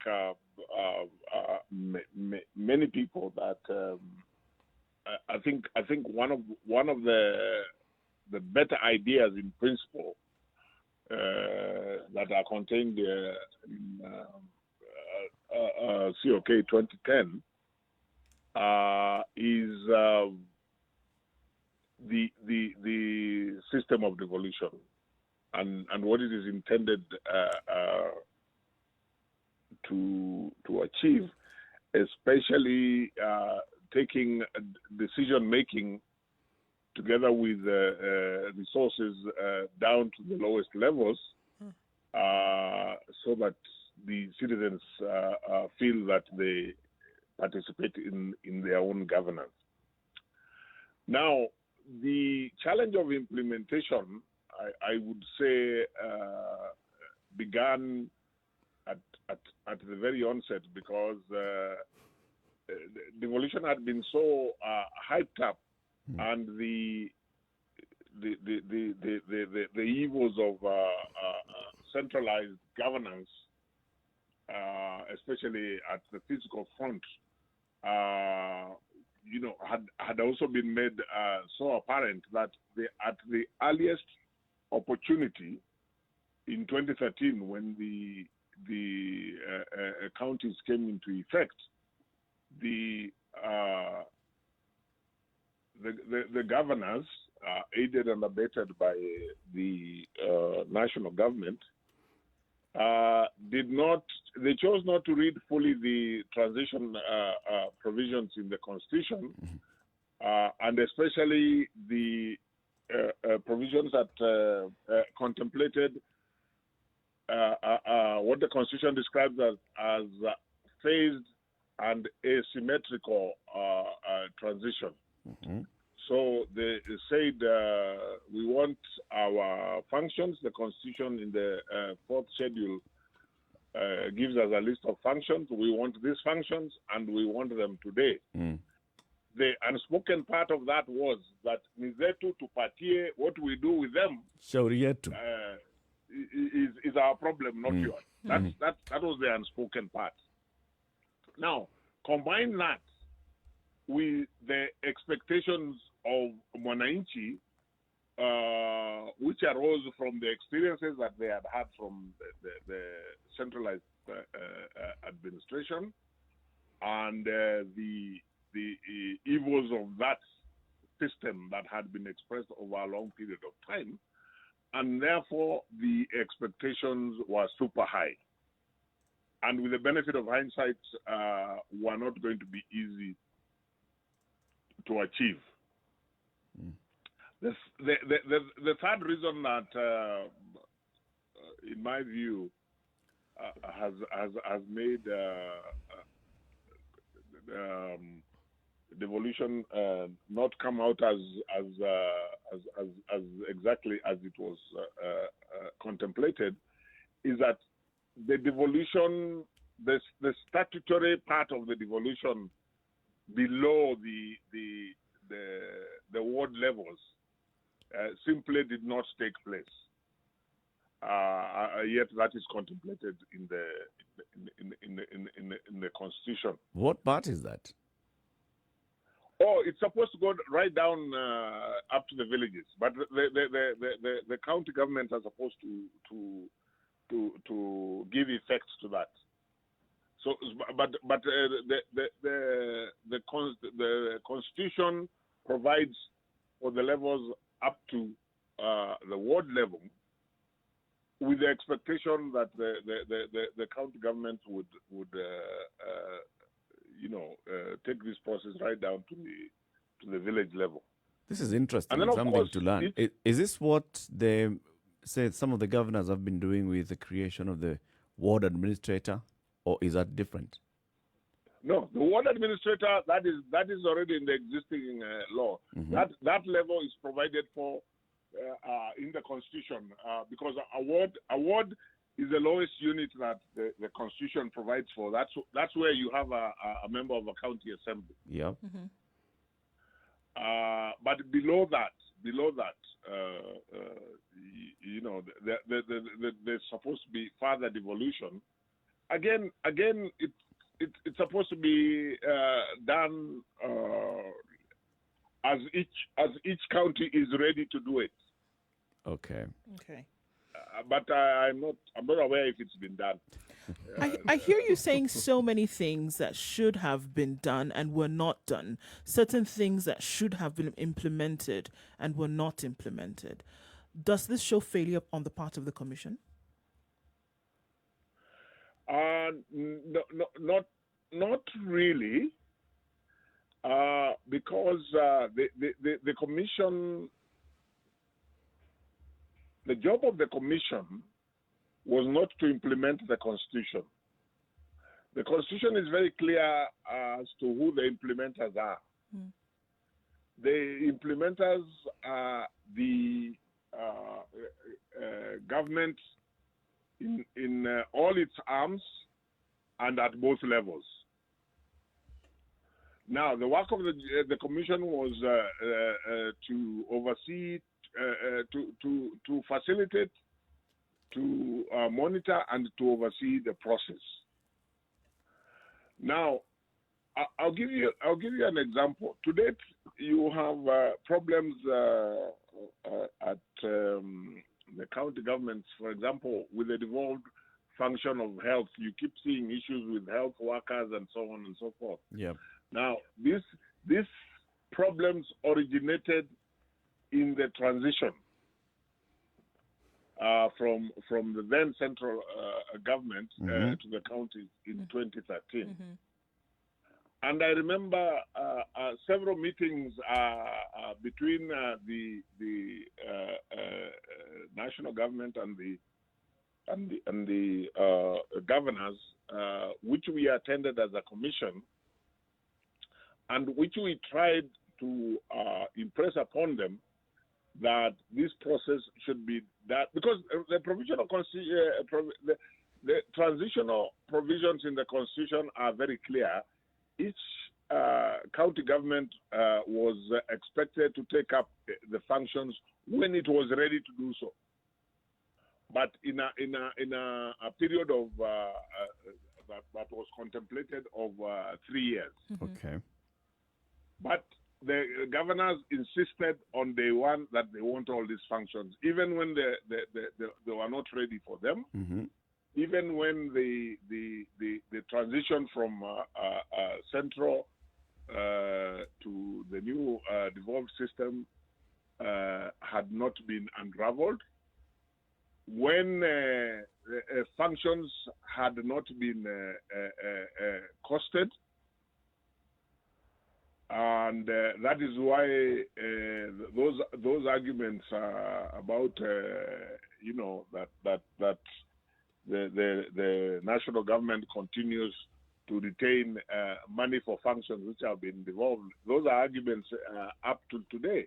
But the origin of that problem is that we should have costed the functions so that the funds would then follow the devolved, the functions, the costed functions as they're devolved, then the funds follow them. Now, all these are issues, and if you get time to read our reports, and especially if you just take the one report, the exit report of CIC, you will see all these are issues that CIC brought to the fore. But at the end of the day, we were not constitutionally mandated to implement. Our job was to oversee the process, and that we tried to do. I'm curious to know what you think then about a constitution which is being amended, or the thoughts towards the amendment of a constitution with talks of referendum now, where it is very clear that the implementation of the constitution as it is wanting. So what do you feel then about amending it in present day, where over the last 10 years, implementation, even to an acceptable level, has not taken place? In an ideal situation, the two are not mutually antagonistic. The Constitution has over 250 articles. Now, as I sit here, I really don't know what articles are proposed to be changed, because I choose not to subscribe to the various rumors one hears. Until we see, what is formally being proposed to be changed. But the reason I'm saying that they are not mutually antagonistic is that whatever it is that is identified as needs to be changed, and that is perfectly in order if, as a country, we have changed our mind about a particular provision, and we now want to change it. But even as we do that, it will help us greatly as a country if we can look at the Constitution in its entirety, and first of all, consider that and be sure that what we are seeking to change has failed, not because of our failure to implement it properly, but because for some other reason other than implementation. That's even simply for the reason that we have changed our mind, which is perfectly legitimate. Which is okay. But from where you sit, which is okay. From where you sit, Charles, from where you sit, and looking at the conversation that's now happening around the country, looking at the implementation process, and what you talked about, vigilance against a political class that would be willing to claw back on some of the gains that were proposed in the Constitution. Do you feel as like the citizens want change, some changes to the Constitution? The citizens? Yes. Not the political class. I think the general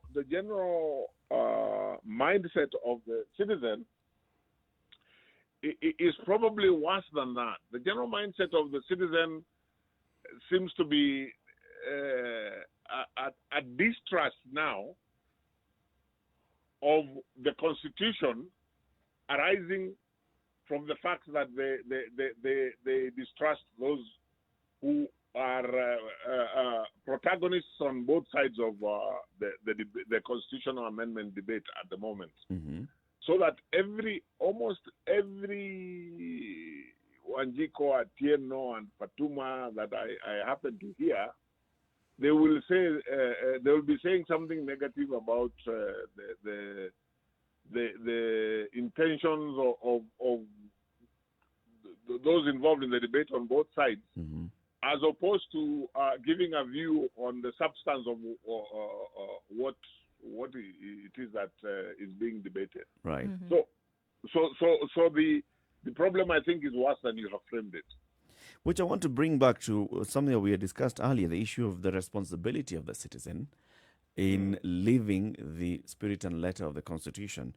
Just looking at one chapter, chapter 6, which is where the citizen would actually be able to exercise their judgment in the electing of leaders of integrity.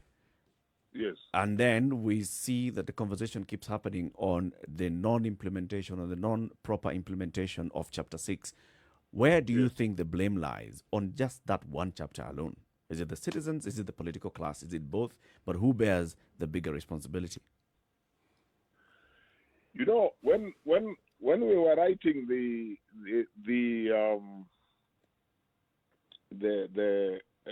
Leadership and Integrity Act, part of the process that we had adopted of the development of the laws to implement the Constitution was at some stage the more or less final drafts we would be invited to a cabinet subcommittee to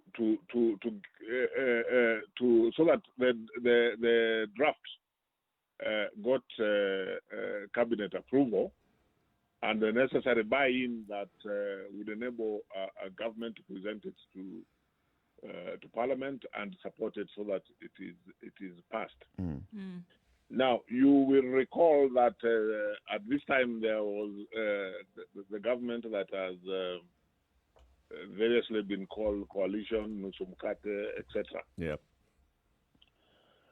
So I remember we sat in a room, a couple of my colleagues and myself, as well as my friend Professor PLO Lumumba, who was then was he director or he was the head of the ESCC, yes. The precursor, the previous anti-corruption body. Mm-hmm. And we sat in that room, and I remember we tried to convince the cabinet subcommittee as regards why the draft we had presented to them was the correct representation of the letter and spirit of Chapter 6 of the Constitution. And let me just say that in the room were some of the Kenyans who have historically been given some of the highest accolades for fighting corruption. Uh-huh. And, you know, the response we got from them, including, as the PLO will confirm, at some point we were asked, are you people writing a law for human beings or are you writing a law for angels? And famously, PLO then said, gentlemen, I think from this point on we shall become spectators because we are obviously not adding any value to this meeting. Wow. Now, I'm telling you that a story so that you understand that Chapter 6 was destined to, and the Leadership and Integrity Act was destined to fall short of the expectations in the Constitution right from the word go. good Lord. What is how do we redeem it? I mean, because this is one chapter of the Constitution. This is the one piece of legislation of the Constitution that would ensure that we have leaders who can then move this country forward. Good Leaders who would, governance, stand for good governance, would ensure that even this particular Constitution is implemented the way it was intended to be. You know, I think when you deal with the political class, it's a question of interest. Sometimes the interests are diverse, and other times, like on that particular occasion in that room, clearly the political class spoke as one. So in answer to your question, there are provisions in that constitution. The most radical provisions in that constitution will be resisted for a long time. And my response to that, which really is what we instinctively did at that particular meeting, is to try and achieve what we can at that particular moment, so that we don't lose the plot altogether. But there's clearly a need to keep revisiting if we are to achieve a lettered spirit of what the framers of the Constitution intended. Absolutely. Wow. Charles Nyachai, thank you very much for your insights this morning and for sharing with us the journey to the implementation or through the implementation of this Constitution and where you see it right now. We wish you all the best as you continue serving the country and the region. The ESCJ. Asante sana, and thank you for inviting me, and do have a good morning. Thank you very much. Sir. Thank you very much, sir. This is a Situation Room. It's Kenya's biggest conversation, broadcasting on Spice FM and KTN Home. Time for a break. We will be back shortly. Good morning.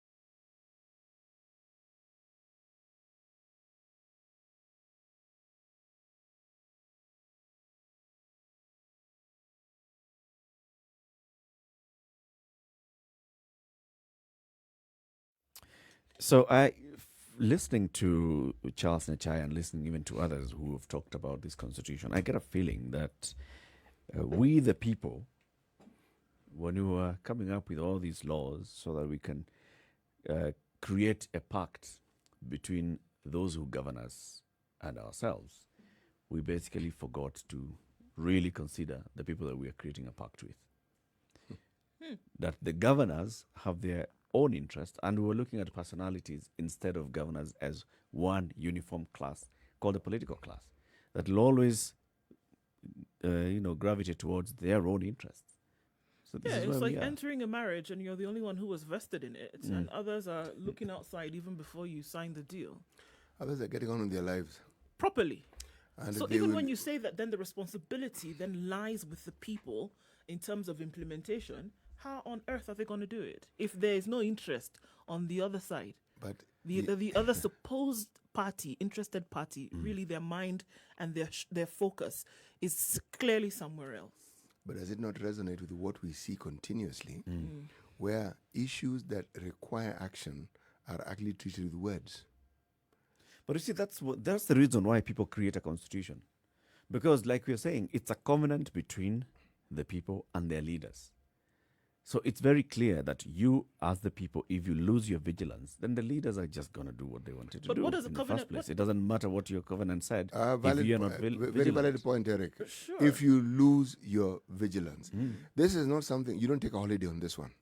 But it's got to be it's got to be both sides. Entering into a covenant means that you've made an agreement of commitment. You don't enter into a covenant with somebody whose supposedly interests are far beyond that. It's supposedly that you've come in on like mind. Yeah, but then realizing you later that you should not always get into that covenant assuming that the other person has 100% your interest at heart. if they don't have 100%, should always get you into should that not knowing. get into the covenant. But you must get into a covenant of some sort. Because this is where you are. You must actually get into a covenant. And if you trust this person 100% and therefore you rest on your laurels, I think then you'd be stupid you to are trust going to 100%. be played. I think it would be ridiculous to trust 100%. The trust was in the constitution, not the individuals. The understanding was that this constitution would help set us on a path where these wrongs could be set right. Now, what we've heard is that right from the onset, the very implementation of what was supposed to set things right was being fought from the onset, Yep. even before we began the process of implementation. So when we're talking about an amendment, the amendments began then. The experts were asked, come up with what you think is ideal, and then they asked, what on earth is this that you brought here? They're like, so this is what you've put in place. Huh? Okay, and where do you hope to implement this thing? Yes. But also, remember that one of the things that the debate around the Constitution has brought to the fore is exactly what people become when they enter the so-called political leadership class and how their views on the citizens whom they represent, what it evolves into being. Yes. It's one of complete and total disregard. Disregard. Completely. So let's get to the top of the hour. In the next hour, we'll be speaking with the president of the Law Society of Kenya, Nelson Havi, looking at the relationship between the three arms of government, and especially focusing on the relationship between the executive and the legislature with the judiciary and what is happening there. So Nelson Havi will be speaking to us. This is A Situation Room. It's Kenya's biggest conversation, broadcasting on Spice FM 94.4 in Nairobi, 87.9 Mombasa, 102.5 in Kisumu, 96.0 Nakuru, Eldoret 96.7, Njeri 90.9, Malindi 97.7. And also this morning for the next hour as well, broadcasting on KTN Home and online on www.spicefm.co.ke. Good morning. It's now 8 o'clock.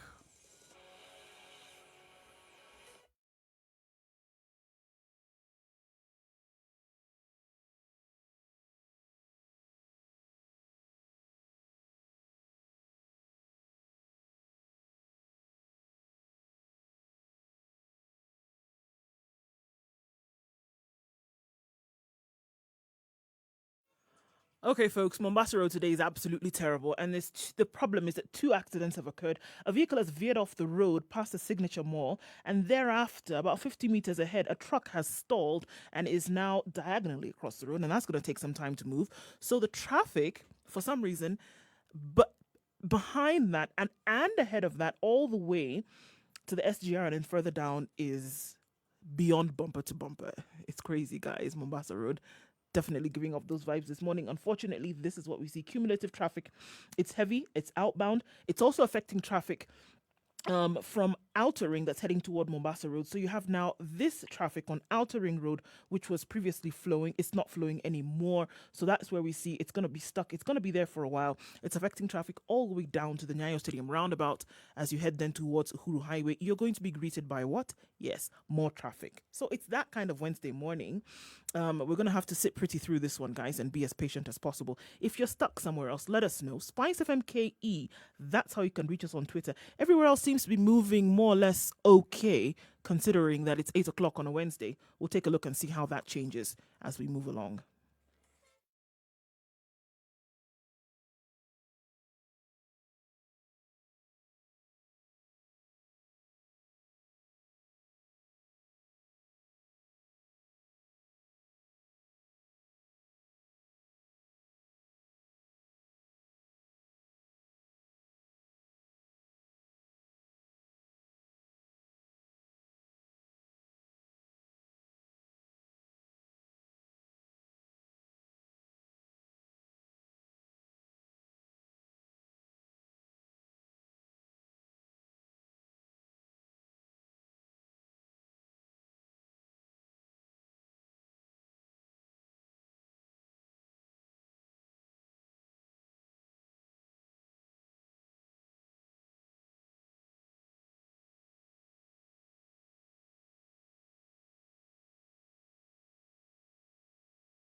It's 2.5 minutes after 8 o'clock on this second day of September 2020. A very good morning to you and happy Wednesday. Njeri Muga, start the hour with today's proverb. He that digs up a grave for an enemy may be digging it for himself or themselves. He that digs up a grave for an enemy. May be digging it for themselves or for himself. You know, many of these proverbs, if stated as they are written, are really gender insensitive. It's always him. When it applies, it is actually, should we say...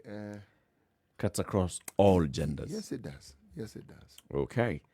And that's a good one. Now, so that's one of those that in Kenyanese will say, ukae ukijua. As you dig somebody's grave. Translated, sit as you know. Be knowing. Actually, well put. Be knowing. Let's now speak about the relationship between the three arms of government, the legislature, the executive, and the judiciary. Joining us on the line is the president of the Law Society of Kenya, Nelson Havi.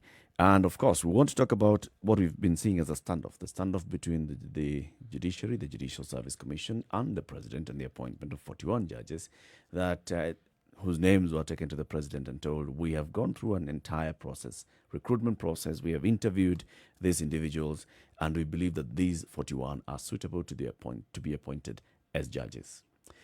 The president, to date, has not appointed them. There has been back and forth.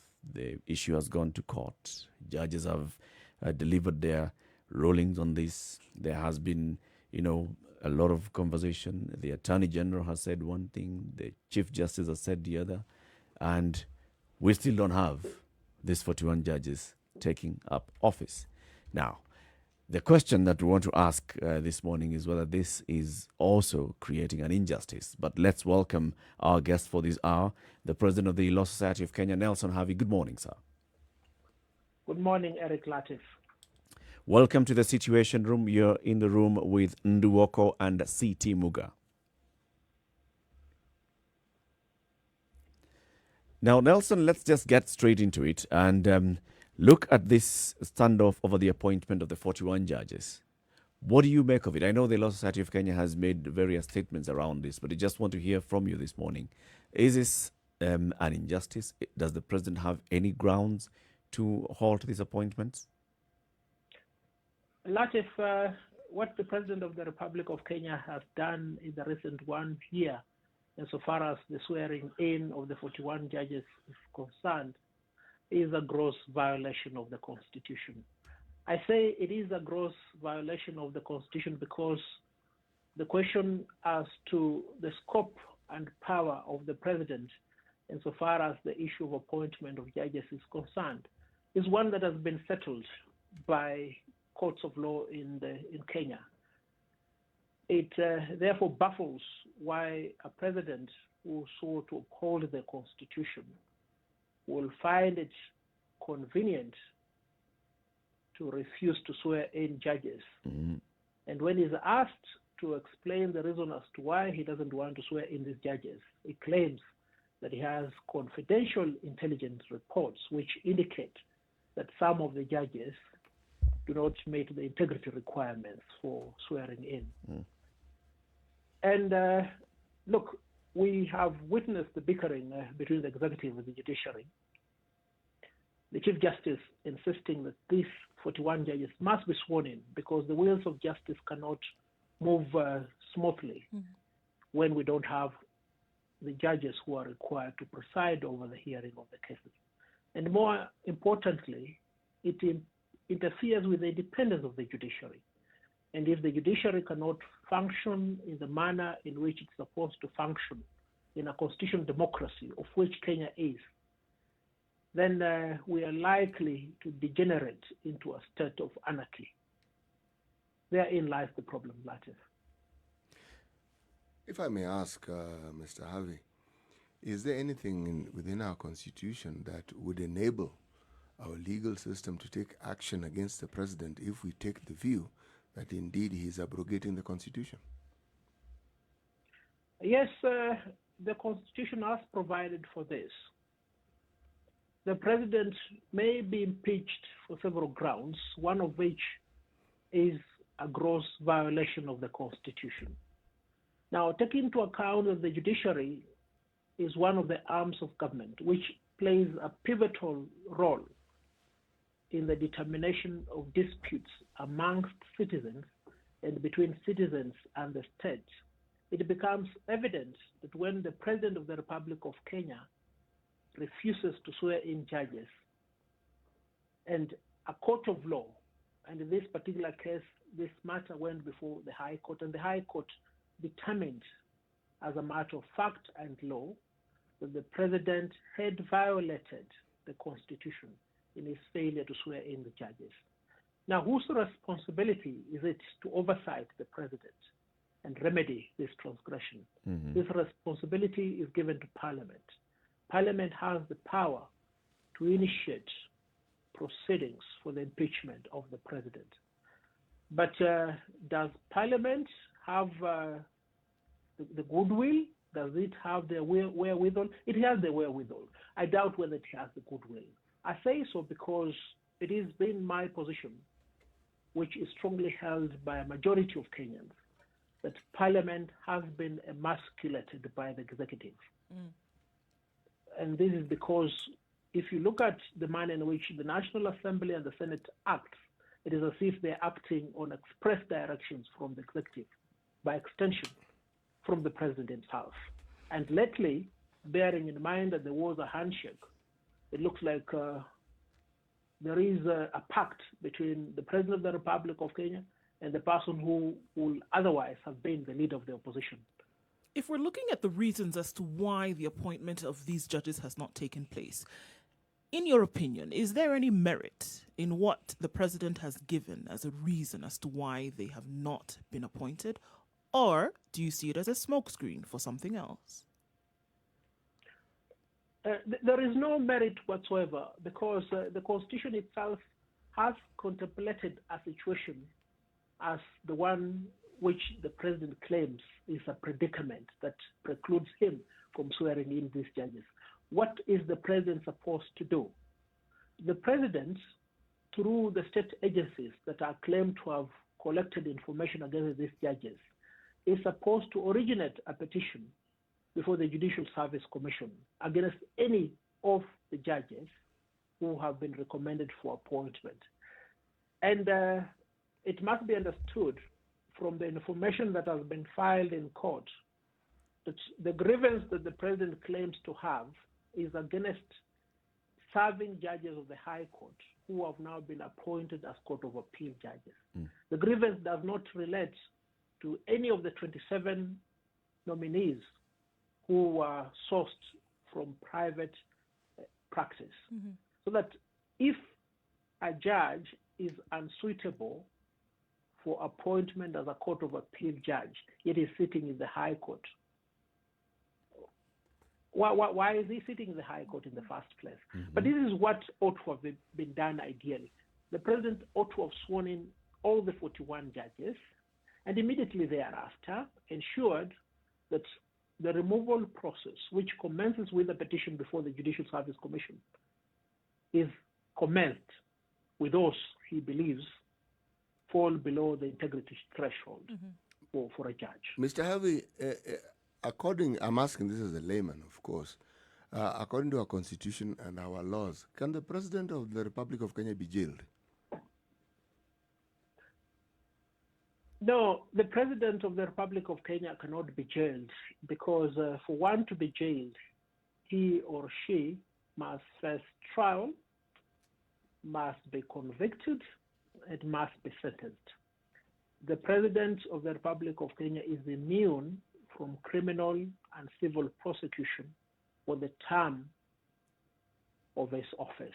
But that does not mean that there is no reprieve in the event that the President commits an offense or misconducts himself.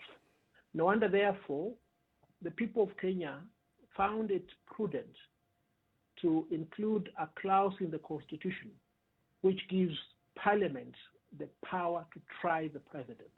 Because when Parliament is conducting a trial of a state officer, it is not limited by the strictures and the procedures that will ordinarily encumber a usual or a customary criminal or civil litigation in court. Because Parliament acts like a court of public opinion. So that the correct forum to try a sitting president is Parliament. So if indeed you say during the term or the tenure of the president, they have immunity, what happens after? Can these cases follow the individual after they've left office? Of course, these cases can follow individuals after they have left office. And the history of the world is replete with many of these examples. You remember General Pinochet. You remember General Omar al-Bashir, who is now facing trial for a coup he conducted in the 80s. Just to mention but a few.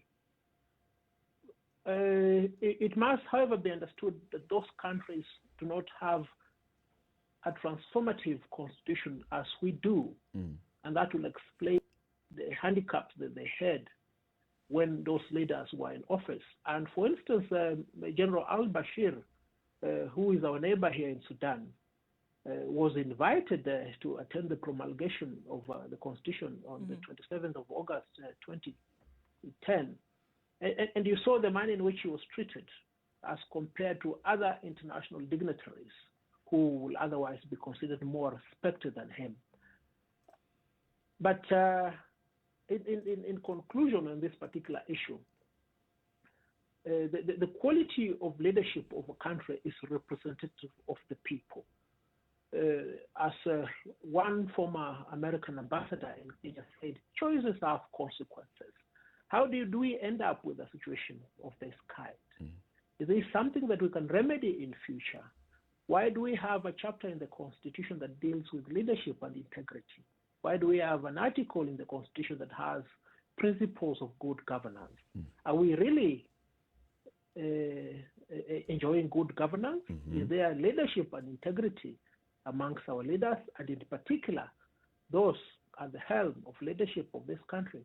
These are questions that all Kenyans must interrogate seriously, so that as and when we go for an election, we do not end up electing individuals who find the Constitution as an inconvenience. Because if that be the case, then the loser will always be the common one, as it is right now. You've raised the issue of leadership and integrity and the principles of good governance. I want us to go back to that after some point. But just sticking on the issue of the appointment of these specific judges, we have heard from the former Chief Justice, Dr. Willie Mutunga, and talking about the experience that they had in 2005 of a similar matter, standoff of our appointment of judges, and they had a meeting between himself, the President, and the Speaker of the National Assembly, and this matter was sort of resolved. But he says that from where he observed it, his observation was this was a head of the executive feeling left out in the crucial appointment of judges. And, well, despite the fact that the Attorney General sits in the JSC and there are two other direct nominees of the President who sit in the JSC, but the President feeling that there's some information that he's privy to, that he should be able to use to weigh in on the appointment of judges. What do you say to this? Is this not maybe part of the implementation process of the Constitution, where the two heads of the two institutions are saying, what role do I have to play in this? Am I just a rubber stamp? Look, the problem we're having with is not one occasioned by a lacuna or a failure of the law to provide for a conducive environment to accommodate the head of state and head of government, insofar as this concern is an issue. Because as you have clearly set out, the President and the executive at large is represented in the Judicial Service Commission, first by the Attorney General, and two, by three appointees of the executive. So that those appointees will have been seized of that information that is claimed to be in the peculiar knowledge of the President. They ought to have interrogated this issue. But more importantly, let's go back to what happened much earlier when a similar problem prevailed. We've been told that the Chief Justice then, the Attorney General, as well as the Speaker of the National Assembly, prevailed upon the President to ensure that the judges were sworn in. Mm-hmm. And that is a manifestation of the big man syndrome, where a leader wants to be appeased every time an action is undertaken by an arm of government so that it is seen he has a role to play. But anyway, this is Africa, and we are accustomed to appeasing the big man. Mm-hmm. What have we done? The Chief Justice himself has stated publicly that he has sought an appointment with the President so that they may discuss this issue. On my part, I have sought an appointment with the legal advisor of President Uhuru Kenyatta, the Attorney General, retired Judge Paul Kariuki, and the Solicitor General Kennedy Ogeto. I've even made efforts to contact the President through his other political advisors, and they've been adamant they do not want to see it. And if you look at it from that perspective, how can you stretch your hand to shake the other hand that has been folded into a fist? So that the stagnation we have right now is one that has been occasioned by the failure on the part of the President, his advisors, to give momentum to a discussion that will have yielded positive results within the shortest period of time. So, Nelson, what's really at play here? Because clearly, the Attorney General, who is a senior member of the legal fraternity, former president of the Court of Appeal, knows very well what the law says. The Solicitor General understands what the law says. The President has lived this experience before. And yet we are not getting this appointment of the 41 judges. What do you think is really at play? Sorry to say, the way I could categorize this situation is this. We have criminals in public office. They are competing with the public in subverting the rule of law. They are competing with the public in violating the Constitution. There is no other way of explaining it. And then therein lies the problem. Should laws be there for the observance of the people and for the disobedience of the leaders? Mm-hmm. That is not how governance is supposed to be undertaken. That is not how the social contract is supposed to be performed. And it will be a matter that may surprise you. But the reality is this. The government of the Republic of Kenya does not obey any court orders made by the judiciary. Most of the decisions made by the government of Kenya are challenged in courts of law successfully, and I will put it at about 80% on the success rate, meaning that 80% of what is done by this government is against the Constitution. And these are the people we have entrusted with the responsibility of formulating policy, of implementing the laws that are passed by Parliament. Latiff, there is a big problem. Let's take a break on that note. Nelson Harvey is the president of the Law Society of Kenya. He's joining us this morning. We're discussing implementation of the law, adherence and obeying the law and the Constitution, especially looking at the relationship between the judiciary and the other two arms of government, the legislature and the executive. This conversation continues right after this short break, 22 minutes after 8 o'clock. You're on Spice FM and KTN Home, as well as www.spicefm.co.ke, Spice FM KE on YouTube, Facebook and Twitter. And if you've got any questions or comments to Nelson Harvey, you can post them on our Twitter handle, Spice FM KE, or on Facebook, Spice FM KE, as well as Instagram, Spice FM KE. We'll be back shortly.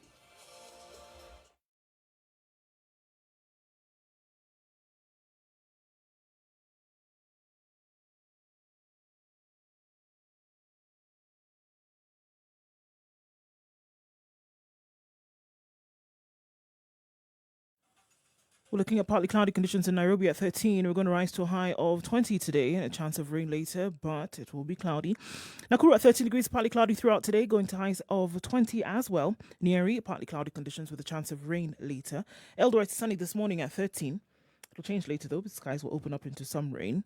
Partly cloudy conditions in Kisumu and Kakamega, sunny at the moment, but we'll see thunderstorms later. Mombasa 22 degrees and intermittent thunderstorms here and there, and it's likely to be wet throughout until Thursday morning. 24 degrees in Malindi and partly cloudy. Chance of rain here as well. Stepping out to Kenya and to look into Kampala, for example. 19 degrees and a chance of rain. Dar es Salaam is a bit foggy, partly cloudy here and there. Highs of 29. And in Joburg, it's 10 degrees and warming up slightly. Chance of rain in South Africa today as the summer is approaching. 26 degrees and rainy conditions in Lagos throughout today. And we'll look back into the skies in a while.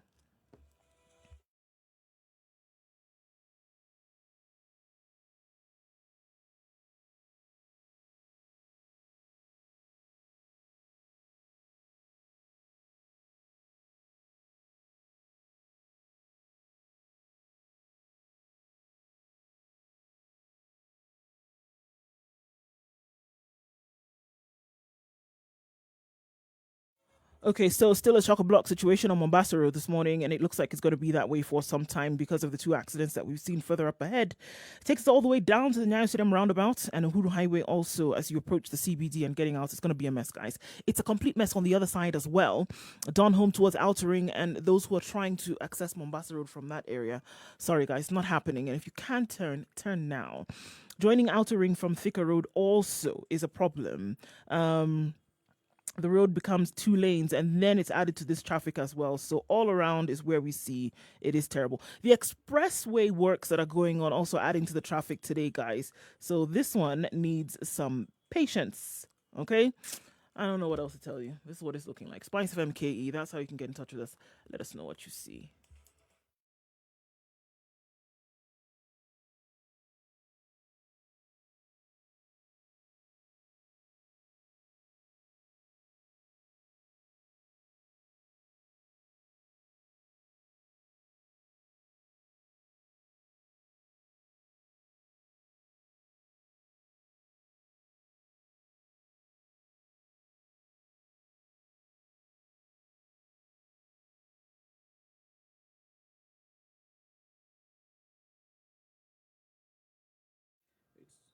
"25 minutes after 8 o'clock, this is a Situation Room. It's Kenya's biggest conversation, broadcasting on Spice FM on 94.4 Nairobi, Mombasa 87.9, 102.5 in Kisumu, Nakuru 96.0, 96.7 in Eldoret, Nyeri 90.9, and Malindi 97.7. Remember, we live stream the show as well on www.spicefm.co.ke, as well as on our social media handles, Spice FM KE on YouTube, on Facebook, and on Twitter.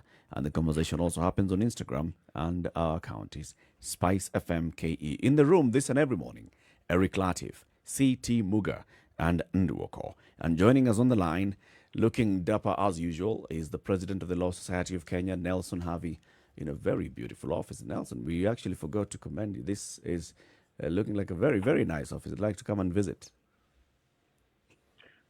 Thank you. We could have the next show here. Well, there you go. Excellent suggestion. Indeed, that's a good one. So as we were going into the break, you were telling us, look, we're in a dire situation where we have an executive that is disobeying court orders, that is making resolutions and taking action that is constantly being challenged in court. 80% of those challenges being successful. Besides the political route of seeking reprieve as citizens, and that is going through an impeachment through the National Assembly, what other routes do we have? I mean, for example, what can the Law Society of Kenya do? What can the other institutions or civil society organizations do to ensure that we have a harmonious coexistence between the three arms of government and that we are living in a country governed by the rule of law? Thank you, Latiff and Nduh and Muga. Can we have a reprieve in court insofar as this matter is concerned? My answer as the servant of the Law Society of Kenya, is we have exhausted legal avenues within the courtroom, but we haven't exhausted other options available within the Constitution. And that is why in the month of July, in particular on the 11th of July, the Law Society of Kenya Council passed a resolution to initiate proceedings for the expulsion of the Attorney General and the Solicitor General. This was intended to put pressure on them to bear for misadvising the president not to swear in these judges. But as is often the case, it is said for every 12 people, there'll be one traitor. There was a traitor amongst the judges who, in his wisdom or lack of it, decided to halt this process. Yet this is a process that is given to the Law Society of Kenya under statute.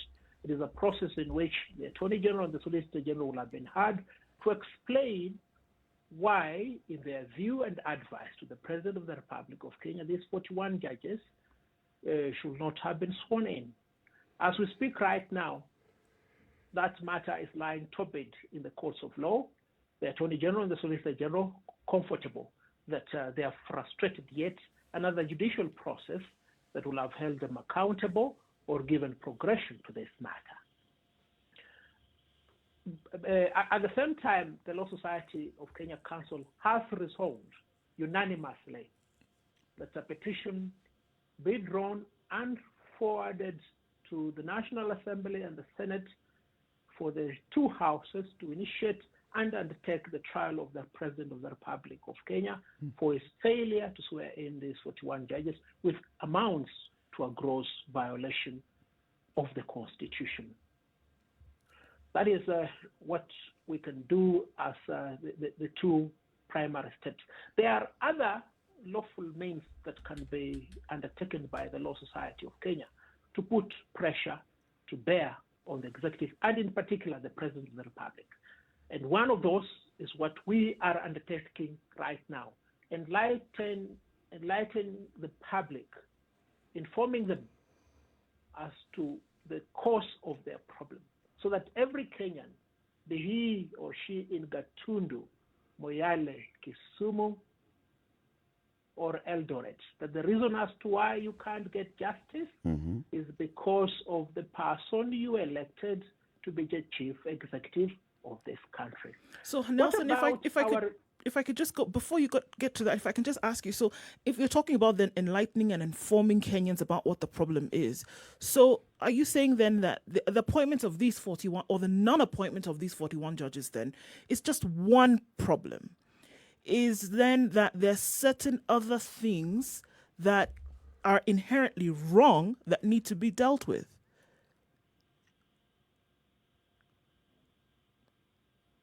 Absolutely, yes, do. I will mention just but a few. As we speak right now, we have collected close to 400 orders directed against the government of the Republic of Kenya, state agencies, state officers, and public officers, which have been disobeyed. Many of these are money decrees, and we're speaking about hundreds of billions of Kenyan shillings that the government has refused to pay Mwananchis who have judgments in their favor.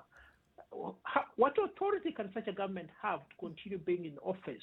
You want to be paid taxes by the citizens, yet you are holding billions of shillings that are due to the citizens, yet you are oversighting over maladministration, loss of public funds meant to combat COVID. That is one. Two, we have the failure on the part of the executive to comply with the two-thirds gender rule insofar as public appointments are concerned. Right now, there is a decision of the High Court that states that the cabinet is not gender compliant. We have a decision of the High Court that has found for a fact that Parliament is not two-thirds gender compliant and has directed that the Chief Justice initiates the process of dissolution of Parliament. This, amongst many other visible issues like failed projects, where is the Big Four agenda? Where is the handshake? Where is the BBI? Where is the referendum? There is a call to amend the Constitution. Towards what end? Is the intention to amend the Constitution to tighten the Constitution so that we have good leadership, or is it to loosen? I think it is to loosen. And if you look at it from that panoramic view, you realize the manifest failure of this administration, which the people of Kenya must be made to understand. And perhaps this is the opportune moment for me to make a clarion call to the professionals in Kenya. We have this syndrome, we have this construct we call the silo mentality, where you as a journalist sit in your studio comfortable that you'll have a show of this kind, get your salary at the end of the month without caring why you need to have good governance. Same with the pilots, same with the doctors, same with the teachers, same with the architects. Why is it that it is only us lawyers who are in the forefront of demanding accountability? All these people must participate because they are beneficiaries of good governance. What about the religious leaders? We saw the Catholic Church come out strongly and admonish the administration. Where is the Anglican Church? Where are the Protestant churches? Where are the Muslims? Where are the Hindus? These are people who need to play a fundamental role in shaping the agenda of this country. What about our partners across the border and abroad? What is the European Economic Union doing? What is the East African community doing? What is the United States of America doing? We saw their great involvement in yesteryears when they held the government of President Daniel Arap Moi to check when Ambassador Sir Edward Clay lamented wanton corruption in the administration of President Mwai Kibaki, which he equated to vomiting fate. These people have kept quiet. But which voices are we hearing? I know you campaigned on the platform of A Brave New Bar, where you were painting the picture of the yesteryears where the Law Society of Kenya was robust in not just activism in the courts, but also in activism on matters of governance at all levels. Are we beginning to see that? Because we, so far, with this big one, 41 judges who have not yet been sworn in, and you're saying that from where you sit, you have tried one move, you've tried another move, and all of them are being blocked. So first of all, I'd like to question, is there unanimity within the legal fraternity or the members of the Law Society of Kenya on the kind of action that the Law Society of Kenya should be taking, or the voice that the Law Society of Kenya should be raising, before we even go into the other professional organizations, which I completely agree with you, ISPAC, the AAK, the religious organizations, the Union of Journalists, and all of us should all be speaking about some of these things. But sticking with the Law Society of Kenya, are we seeing a brave new bar, really? Yes, a brave new bar is now here. The lost glory of the society is back. To answer your question, is there unanimity? I don't think there is unanimity.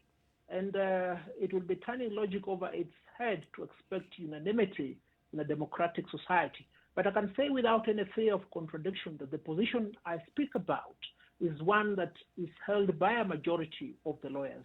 The government, of course, has infiltrated the legal profession, including even my council.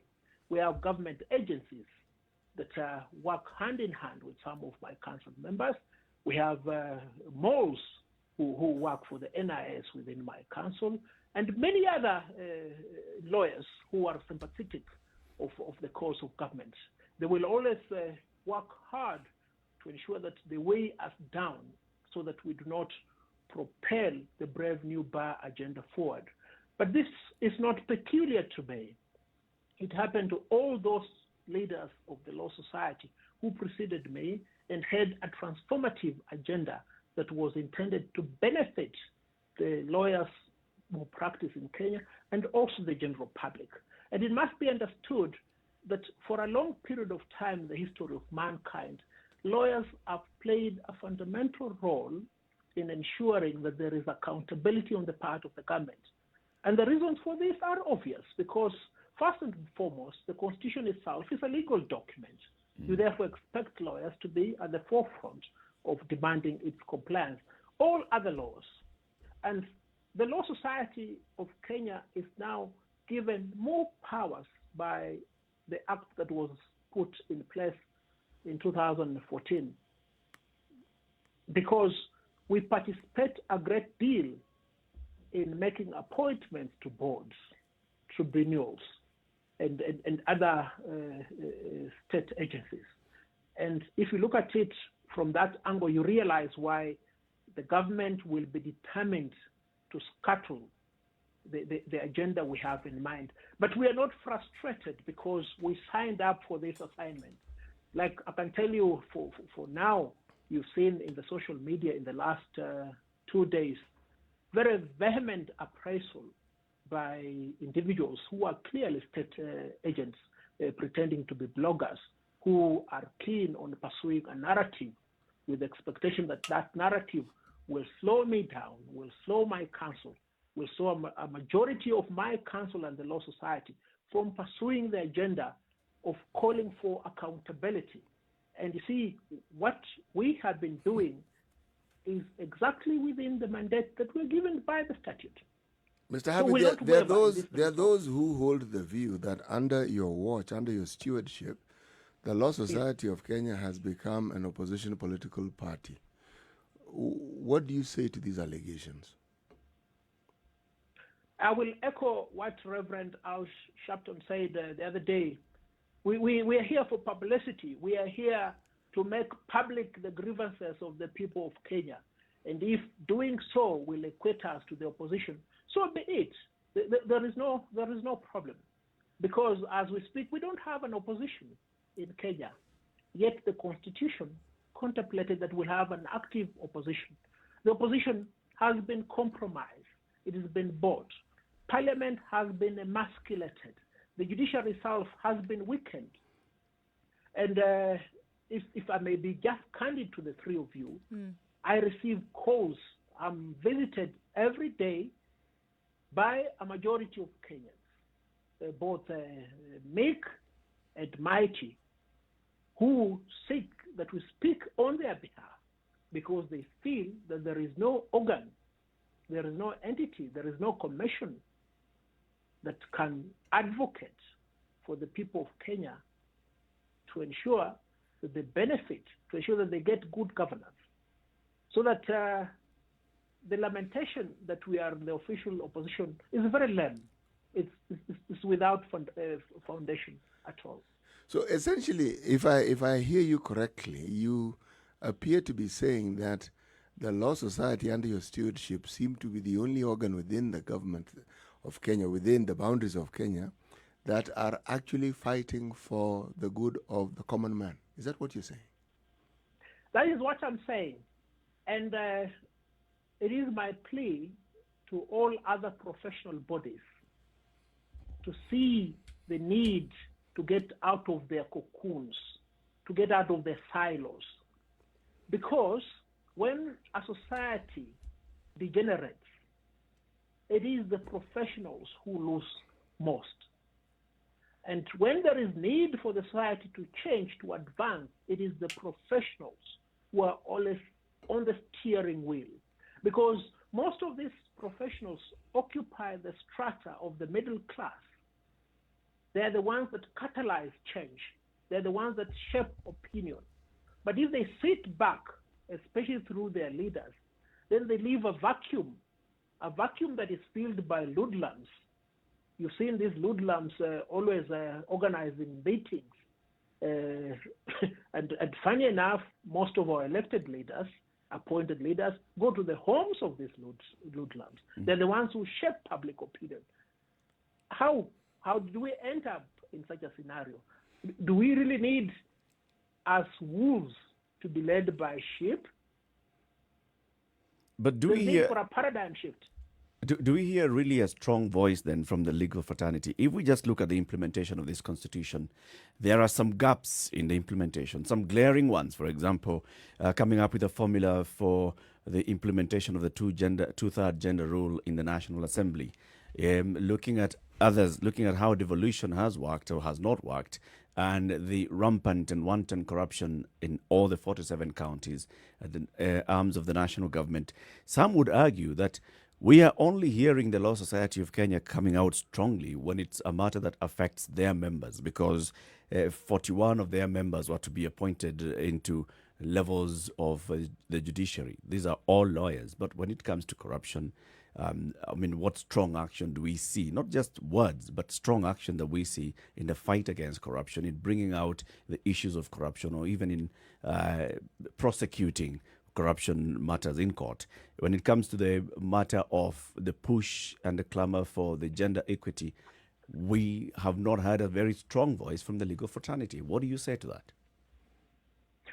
Let me dissuade you of this false construct, Latiff. It is not that as the leadership of the society, we are concerned with the welfare of our members alone.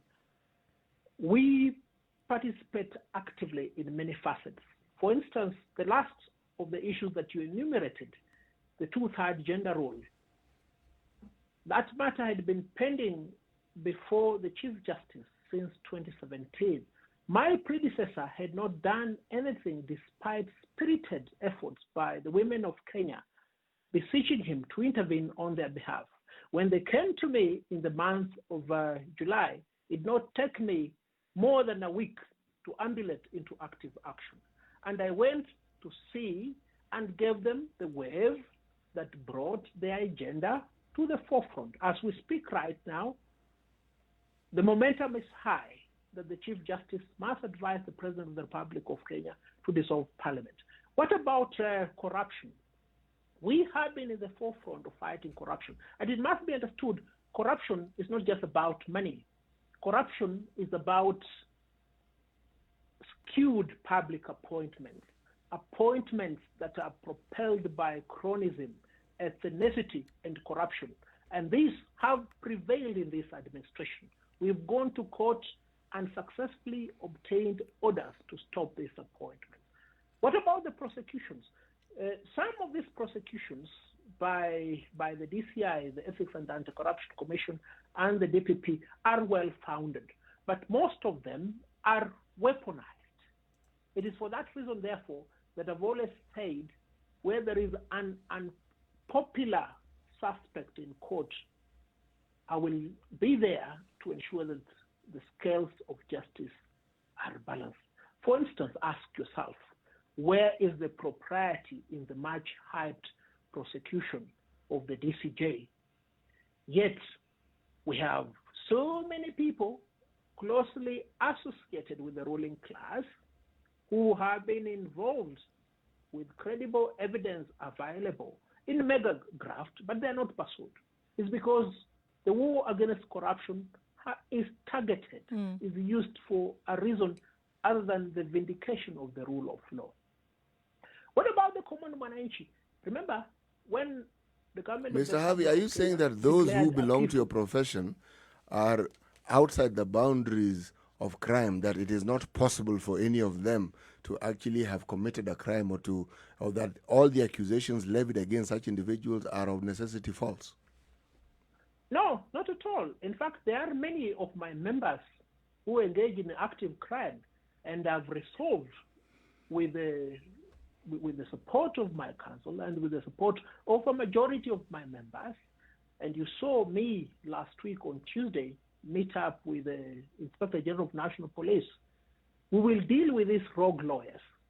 We will suspend them, we'll strike them off the roll, and submit them to criminal prosecution. There are no sacred cows here. But what I'm talking about is the selective war insofar as corruption is concerned. You understand? Where certain agencies are used to stifle, to scuttle views of other people. Where Kenya Revenue Authority is unleashed on you when you speak openly, when you call for accountability where the Ethics and Anti-Corruption Commission is unleashed on you when you take a view that is divergent from what is considered to be a popular view. Nelson, you brought up the issue of professionals in Kenya coming forward and doing something about what would be the current situation. And I would like to, what exactly do we ask people to do? We talk about having conversations and making sure that the things that you see happening before you are actually overt in terms of awareness. What more can be done to actually bring about any kind of change or any kind of recognition that the people are actually aware of what is going on, beyond speaking about it, beyond being oftentimes in a public arena? What can really be done to bring about any kind of lasting or even evident change? Many things can be done. Who is the governor of Vihiga? A professor of mathematics. Who is the governor of Kakamega? Who is the governor of Pokot? Who is the governor of Kiambu? Who is the governor of Nairobi? You see, as a people, if you don't get actively involved in the choice of leadership, then you'll end up being led by people of substandard quality, both in learning, in their profession, and in their ability to do good. Look at the Congress in the United States of America. Look at the House of Commons in England. It is dominated by professionals, lawyers, pilots, distinguished soldiers, journalists, doctors, engineers. How many of these do we have in the National Assembly? How many of these do we have in the Senate? Many. For instance, before the National Assembly right now, there is a bill, the effect of which is to collapse KQ and the Kenya Airports Authority. And there is nobody in the House who has the knowledge of this specialized field. You understand? And look, on our part as lawyers, we've always protected ourselves. We initiated a process to put in place a legal framework that anchors the society into law. And you will find that for that reason, we are recognized under the Constitution and many statutes as a body that must participate in decision-making for posterity and for good governance. What about the other professions? And I've reached out to the leaders of these professions and told them, for instance, the medics, we need to have a composite legislation that takes care of you. They must understand the reason as to why they are fragmented is because the government flourishes in divide and rule. They must come together, and as the Law Society will provide a platform through which they will express themselves. They will have legislation to make good use of what is available to adequately provide for their members. But more importantly, they must participate in the governance of this country. We must send doctors, pilots, engineers, accountants, and journalists to the National Assembly so that when an issue that is peculiar to that profession is before the House, it's adequately interrogated. Look at the revenue allocation. Why are these people bickering and making noise every day? Because they can't find the formula. The formula is in the Constitution itself. Where are they looking for it? They complain day after day that there is impropriety on the part of appointed leaders, in particular cabinet secretaries. They demand that these resign. Yet the Constitution, under Article 95, Sub-Article 5A, gives them the power to oversight these ministers and to remove them. Why? Because we put in office individuals who cannot even read a newspaper. How do you expect them to read and understand the Constitution? The Constitution and the law of the country. Some of the things that you've put out there are quite heavy stuff, Nelson, talking about the dissolution of Parliament, talking about censure of certain offices, asking for the removal of, the Attorney General and the Solicitor General and things like this, like I said, heavy stuff, it would be seen that in some sectors it would be a blowing of hot air. Or is it actually something that is going to come to fruition? And what then? No. Nduh, it cannot be a blowing of hot air. Have you seen the bellows that were traditionally used to smelt iron? I have actually, yes. Yeah, they were productive. And we're not speaking the realm of conjecture because as I've taken you through this discourse, I've enumerated provisions of law that enable that which we demand of our leaders. And leaders must be held accountable. We may not achieve 100% of what we are required to achieve from this clamor, from these demands we are making. But when history is written, it will be known that it was during the 10 years of this administration that the Constitution was transformed into a paper for wrapping meat. Not even wrapping meat, wrapping the intestines of chicken. Wow. Nelson Harvey, very strong words, and thank you very much for speaking to us today. Nelson Harvey is the president of the Law Society of Kenya. He's joined us today to talk about the implementation of the Constitution, the role that the Law Society of Kenya has in oversighting and checking the implementation of this Constitution, and also looking at the appointment of judges. The 41 judges that were to be appointed, I mean, they've already been gone through the entire process with the Judicial Service Commission, but yet to be sworn in because of a standoff between the executive and the judiciary. Asante sana, Nelson, for speaking to us, and we look forward to another conversation in the near future. Karibu, next time you come over. For sure. Yes, thank thank you. Very you. much. Indeed. Have a blessed day. You too. Thank you. This is a Situation Room. It's Kenya's biggest conversation. We also want to say thank you very much to our audience on KTN Home who've been joining us since 7 a.m. to now, coming up to 5 minutes to 9. Keep it around on Spice FM, 94.4 in Nairobi, 87.9 in Mombasa, 102.5 in Kisumu, 96.0 in Nakuru, 96.7 in Eldoret, Njeri 90.9 and Malindi 97.7, because we will have more of these conversations in the final hour of the show between 9 o'clock and 10 a.m. The Situation Room broadcasts every weekday morning, 6 a.m. to 10 a.m. on Spice FM. Keep it right here, 5 minutes to 9.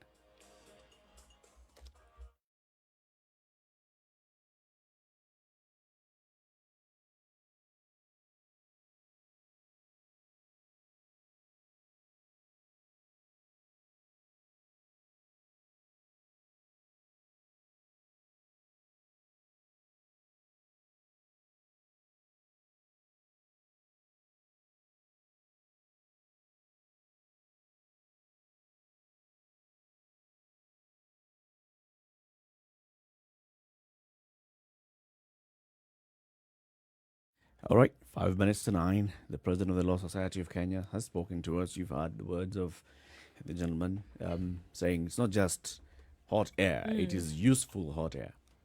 Well, he gave a lot of credit, more credit to himself than to the society that he leads. A lot of it had to do with what he has done. So this leadership is going to do? I have featured quite prominently in his conversation. He's the president. I understand completely, but it is actually a leadership requirement. It may not be stated so. It may not be documented or inked somewhere in concrete, but the truth of the matter is this.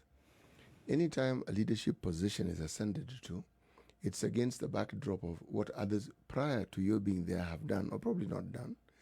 And it also has to do with the sort of membership you have around you and the people who support your cause.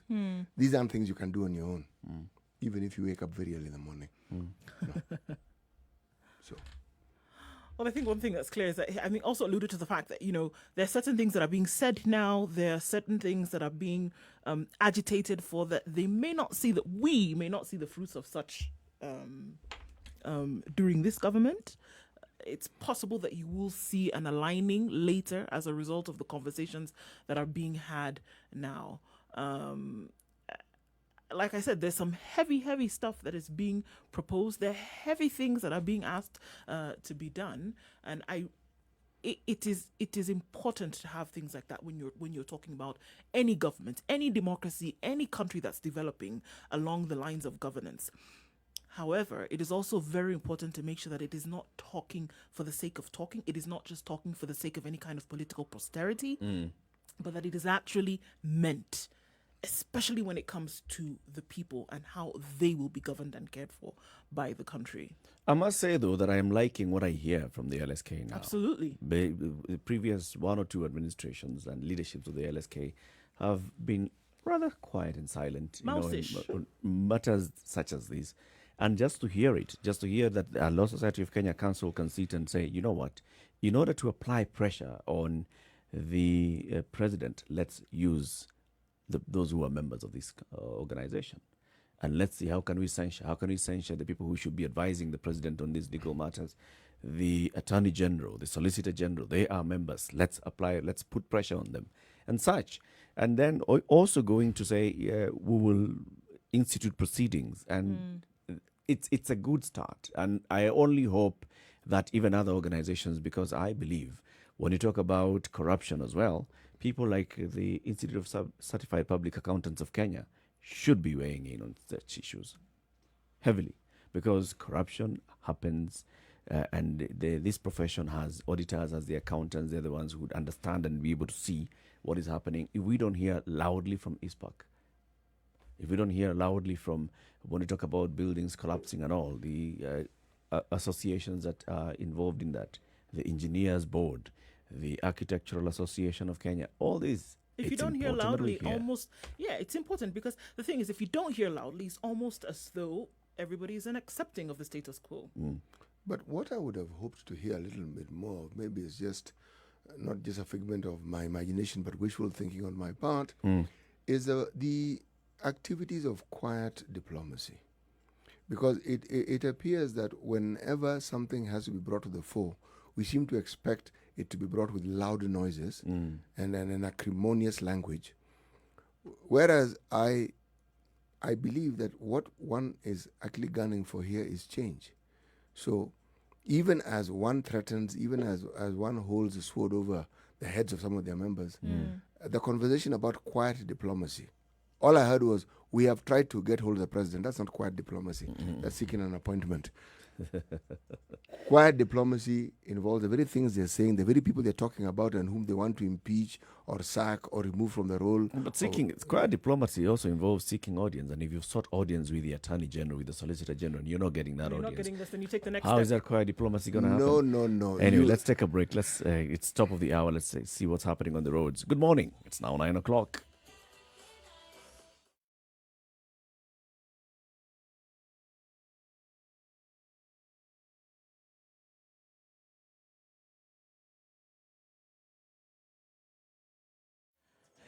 Guys, today, I don't even know how I will tell you that if you can avoid Mombasa Road, please do. Or if you're headed in that direction, it just means that you're not going to be able to move as smoothly as you normally would, because it's still drama, guys.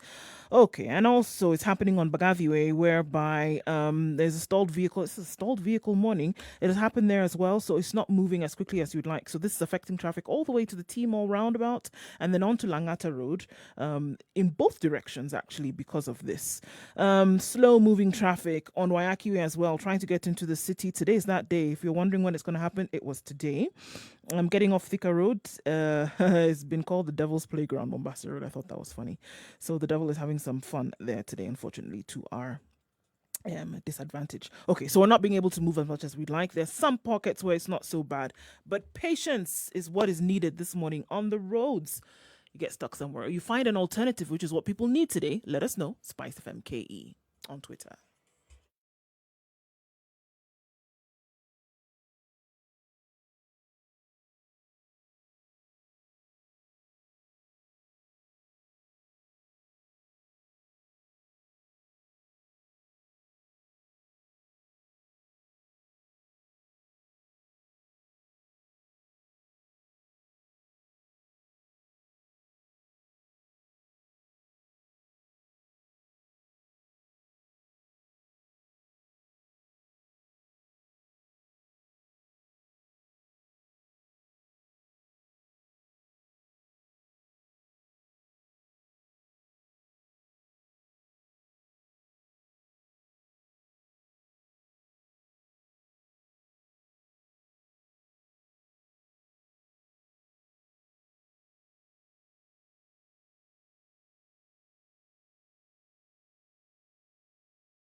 2.5 minutes after 9. CT Muga, the grave digger, and their intentions. Once upon a time, In a land far, far away. Okay. yes, there was someone who dug a grave for an enemy, not knowing that indeed he was digging a grave for himself. He that digs a grave for an enemy may very well be digging it for himself or for themselves. Yes. That is today's proverb. Before we went to the traffic break, you were talking about quiet diplomacy. What I was saying was this. If you are purposed and focused on actually finding a solution, you will try literally almost anything. The fact that you have attempted to talk to the Attorney General or the Solicitor General and you're not able to, it doesn't mean that you are the person who must talk to them. Remember, we had this discussion when we had in our studio someone who represents the youth very, very vociferously, a lady whose surname is Wako. And she,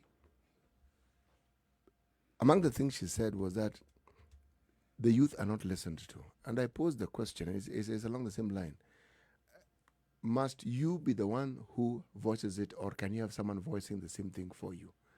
It's a question of, do you want an effect or do you want results? The Attorney General has friends, has people. It's the same argument we use when we're talking about doctors and the influence that they have, and saying, telling us about they've had this petition, they've had this discussion, and they've had to say, wait, there's the element of lobbying. You are doctors, after all. There are very few. It is not possible to get a group of people who are as influential as doctors, simply because they deal with people's lives. Now, if you are willing to engage in lateral thinking, you will find a way around this particular problem. That's what I'm saying. The threats, good. The arm twisting, okay, it works.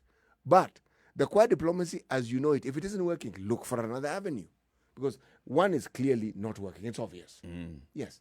And there must be reasons why it isn't working.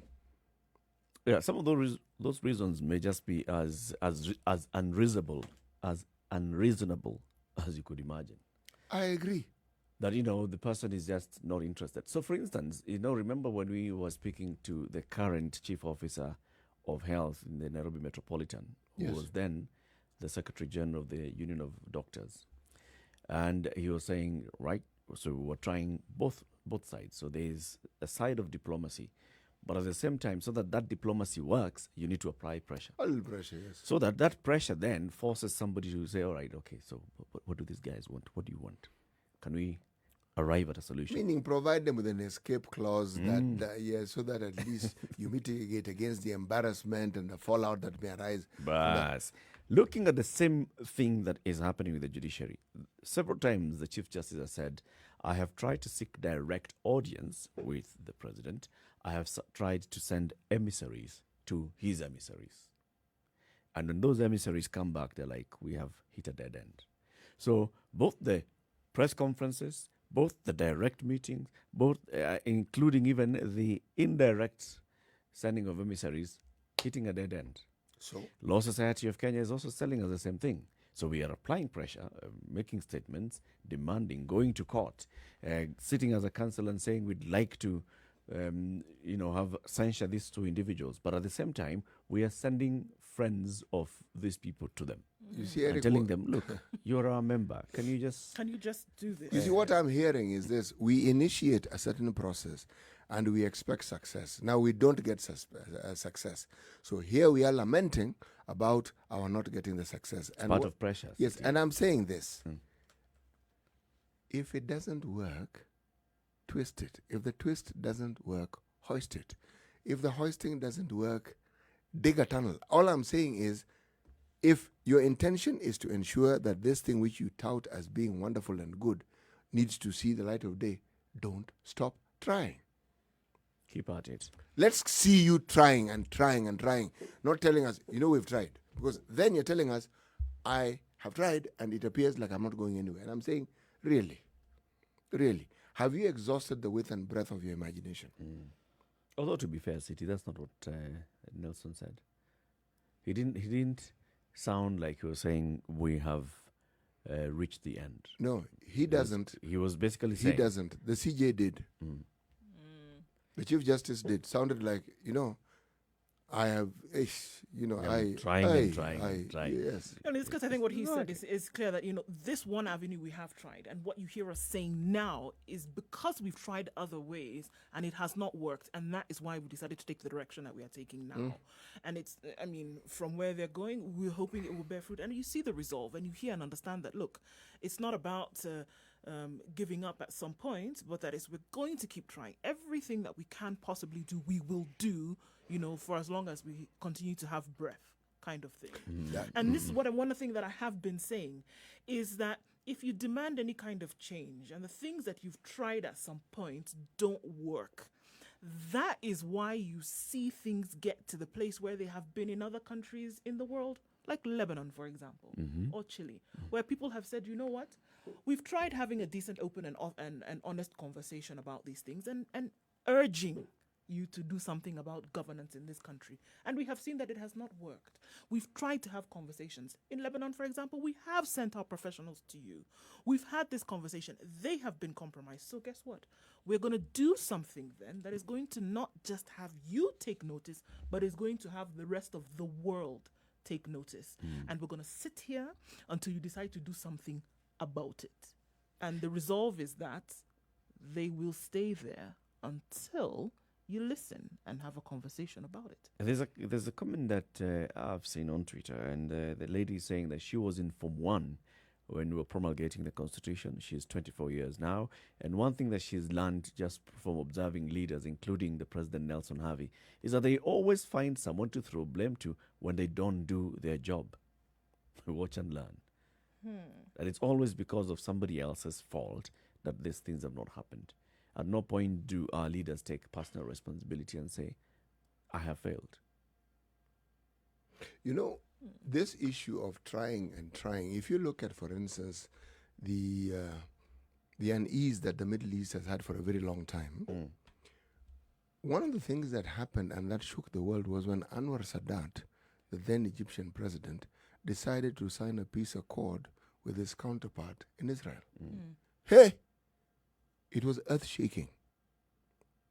He had moved away from what was considered the norm. Yep. If you read his biography, one of the things that he mentions was that he had understood that this was necessary, but he had waited for a time when there would be a strong leader in place. Someone whom, apart from making an agreement with, would be able to hold their end of the bargain. Because having an agreement and someone doesn't hold their end doesn't make sense. Now, on August, this particular year, 2020, something similar happened with Israel and the Emirates. Again, they moved from the norm. Now, this cannot have happened, it couldn't have happened if people had not just continuously worked at it. You talk about Lebanon.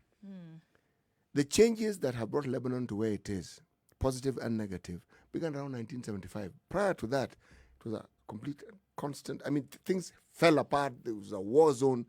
And they came to understand and say, folks, everyone here needs to work together. So they formed a government that was considered inclusive. What had not been foreseen was that these fellows would just consider themselves inclusive and against the others. And not the people who sent them there. Yes. Right. Okay? So now what they have inadvertently brought into being is that the very differences that have existed in this society have been put aside. And this we've said on this particular station many times, and you, Nduh, have brought it up. Everyone is on the same page. These guys must go. Everyone. The rich have their complaint, the poor have their complaint. Everybody. It's not about religion. It's not about it's not about dynasty, as we've talked about. It's nothing to do with that. But saying, you know what, we've got to get this country to where it was before. Because guess what? We are actually tired. And that sentiment ran from rich to poor. Yes. From Christian to Muslim, which are the two dominant religions in the country. It ran across and said, you know what, it's enough. So much so that when things basically imploded, literally imploded a couple of weeks ago, they said, you know what, this is a result. Literally, things have actually imploded now. And this is what we've been talking about. And it's you who have brought it about. And you have actually brought this about. And the things we're talking about is not some fiction of your imagination. We are seeing it literally happening now. And the ministers in government actually had to look around and say, you know what? You're right. We're not doing this now. Let's leave. It's not the solution, but it got people It's a step to in the right direction. Exactly. It's not going to give you the result that you're looking for right now. It's a beginning. But it's a beginning. And what has that been? It has been a constant and consistent agitation by the people to say we will not settle for less. But it was not a snap of the fingers that caught them there. It was trying and being rejected, trying and being ignored, trying and then even being beaten, assaulted and murdered. It was all of that. But the resolve was much stronger than the temporary emotion or temporary pain that they felt. The resolve was to see a country that got back on its feet, that had been on its knees for 20 odd years. And I'm saying, until you get to that point, then be ready to accept whatever is happening. You know, the process, becomes clear, the process of trying to attain lasting change is not for the faint-hearted. No, it isn't. It really is not. It's not, okay, we feel it today and okay, I have this feeling that yes, I want a country and I can put my hand on my chest and it beats and I say, yeah, no. It's got to be a lot more than, it has to be a lot more than that. Unless you really don't want it, then, you know. You know, if you look at our constitution and what we eventually accepted as the tool that would be promulgated, that story we know. But the story that is really interesting is what else happened, what else was happening, the compromises that were made, because compromises were made. How did we end up once again in the presidential system, and yet we had said we wanted a parliamentary system? Again today, talking to Mr. Charles Njeri, should we call him Justice Charles Njeri, what becomes apparent is that Chapter 6, as we currently have it, was not the Chapter 6 that had been proposed. It was tweaked downwards. Because people felt the one that had been proposed was for angels, not for human beings. According to Kenyan speak, what it means was the standards were high and they were thinking, goodness gracious me. If this is applied, goodness, higher, who will escape this particular dragnet? So who are you going to elect? Yes, exactly. And we all sort of like fall into the category of people who by their very existence will probably go against the spirit and the law of what you are suggesting. So the reality is we have a constitution, and even as we speak, this constitution doesn't favor certain people. And unfortunately for the citizens of Kenya, among the people it doesn't favor people who actually are in powerful positions within the country. Yep. Yes. So they will take a lot of effort to claw back on some of the gains and provisions of this constitution. Yes. So when you talk about now, let's have a conversation about amending the constitution and the vigilance that's being called out by all these other people that we are speaking about. It's to ensure that the political class does not hijack our moment. Yes. Because they will introduce other things that are now going to favor them, and yet what we wrote as a constitution was not favoring this particular individual and this particular class of people. Well, let's look at what's happening on the weather-wise at this hour at 9:15. This is a Situation Room, Kenya's biggest conversation, 0719-012-600. Would love for you to join the conversation now. Good morning.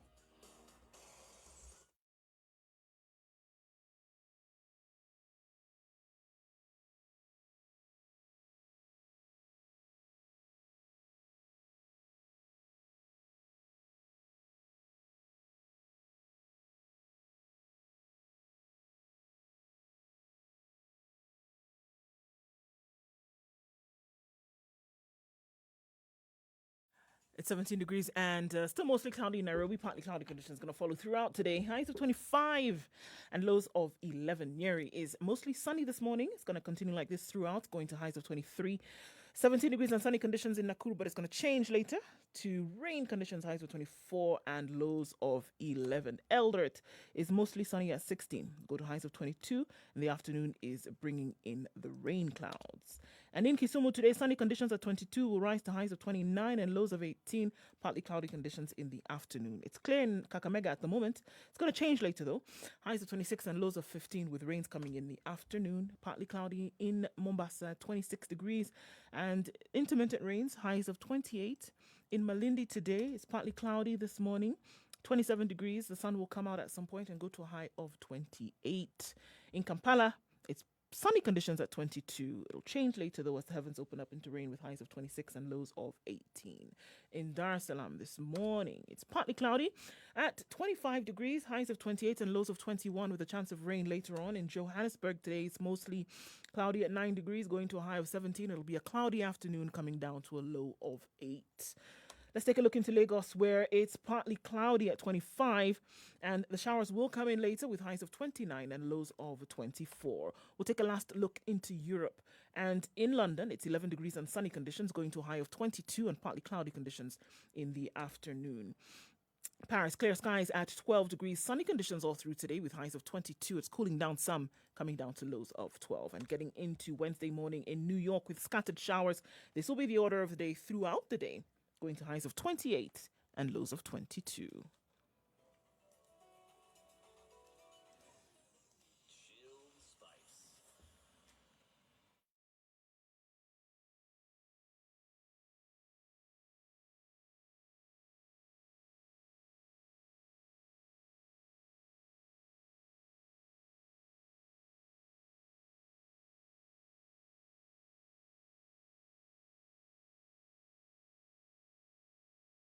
All right, 18 minutes after 9, the conversation continues, and we want you to join the conversation on 0719-012-600.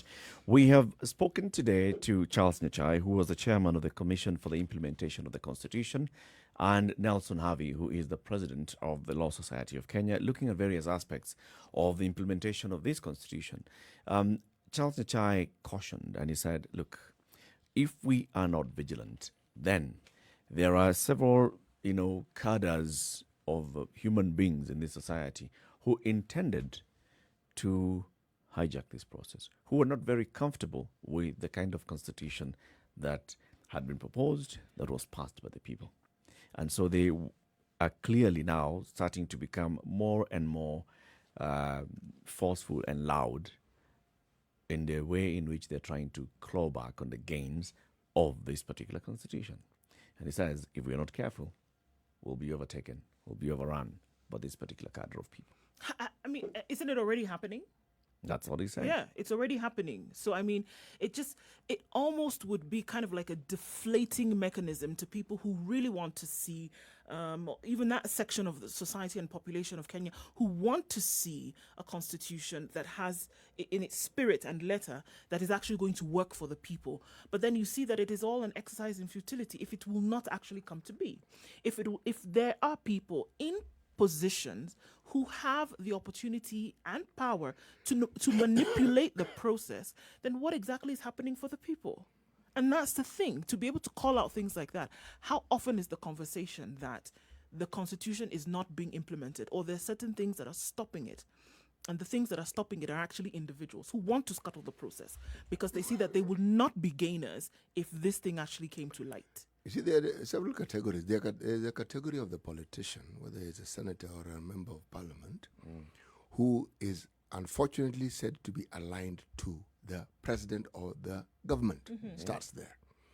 Then there is this category of civil servant, who is also alleged to have powers beyond the dictates of the office. Then there's the really ominous ones, the third category. Individuals who are faceless, nameless, and who always seem to be behind the machinations that involve wrongdoings that end up giving the citizens of this country the short end of the stick. I know you want to say it, CT. Go ahead. No. Those 2 words. Let it out. I've said it. What 2 words? Those ones. This group of people who are unseen, faceless, but seem to run things in the country. Come on. I've said it. Those people. I've said it. Okay. See, I have to practice what I preach. Yes. Soft diplomacy. This is So how do we save ourselves from this category of people? you know, if, for example, you look at the conversation around the referendum now and the BBI, and what has been touted, what Charles Muga said, he's choosing not to listen to what is being said as bar talk, but waiting for the actual proposals. But just going with the conversation up in the air, the bar talk, so to speak, is we're going to want to amend the Constitution because there's some things that really are not helping us in building cohesion as a nation. And therefore we need to change one or two things so we can better move forward. Our lived experience is showing us that, you know, we need to change these things. Is this a politician-led conversation, or is this a citizen-led conversation? And who should lead this conversation? Bring in a third category of people. The faceless individuals that I mentioned, who often go under the name of cabal or cartel. Okay, they are a rather influential group of people, and they cannot be left out of this particular conversation. And you see, the thing about them that perhaps makes them easy to understand, for them they're not really political. Politics is a tool that they use. Their interest is money. It's money. Bottom line. Yes. Bottom line is money. And how much of it can be made, really. So you could even argue that they are amoral. It's not right or wrong. Yeah. And at some level, it doesn't really matter who they work with. They just are. Yes, exactly, because their focus is different. Yeah. But the question is, what sort of environment have we allowed to develop and grow in which such a group of people can thrive? Because they thrive.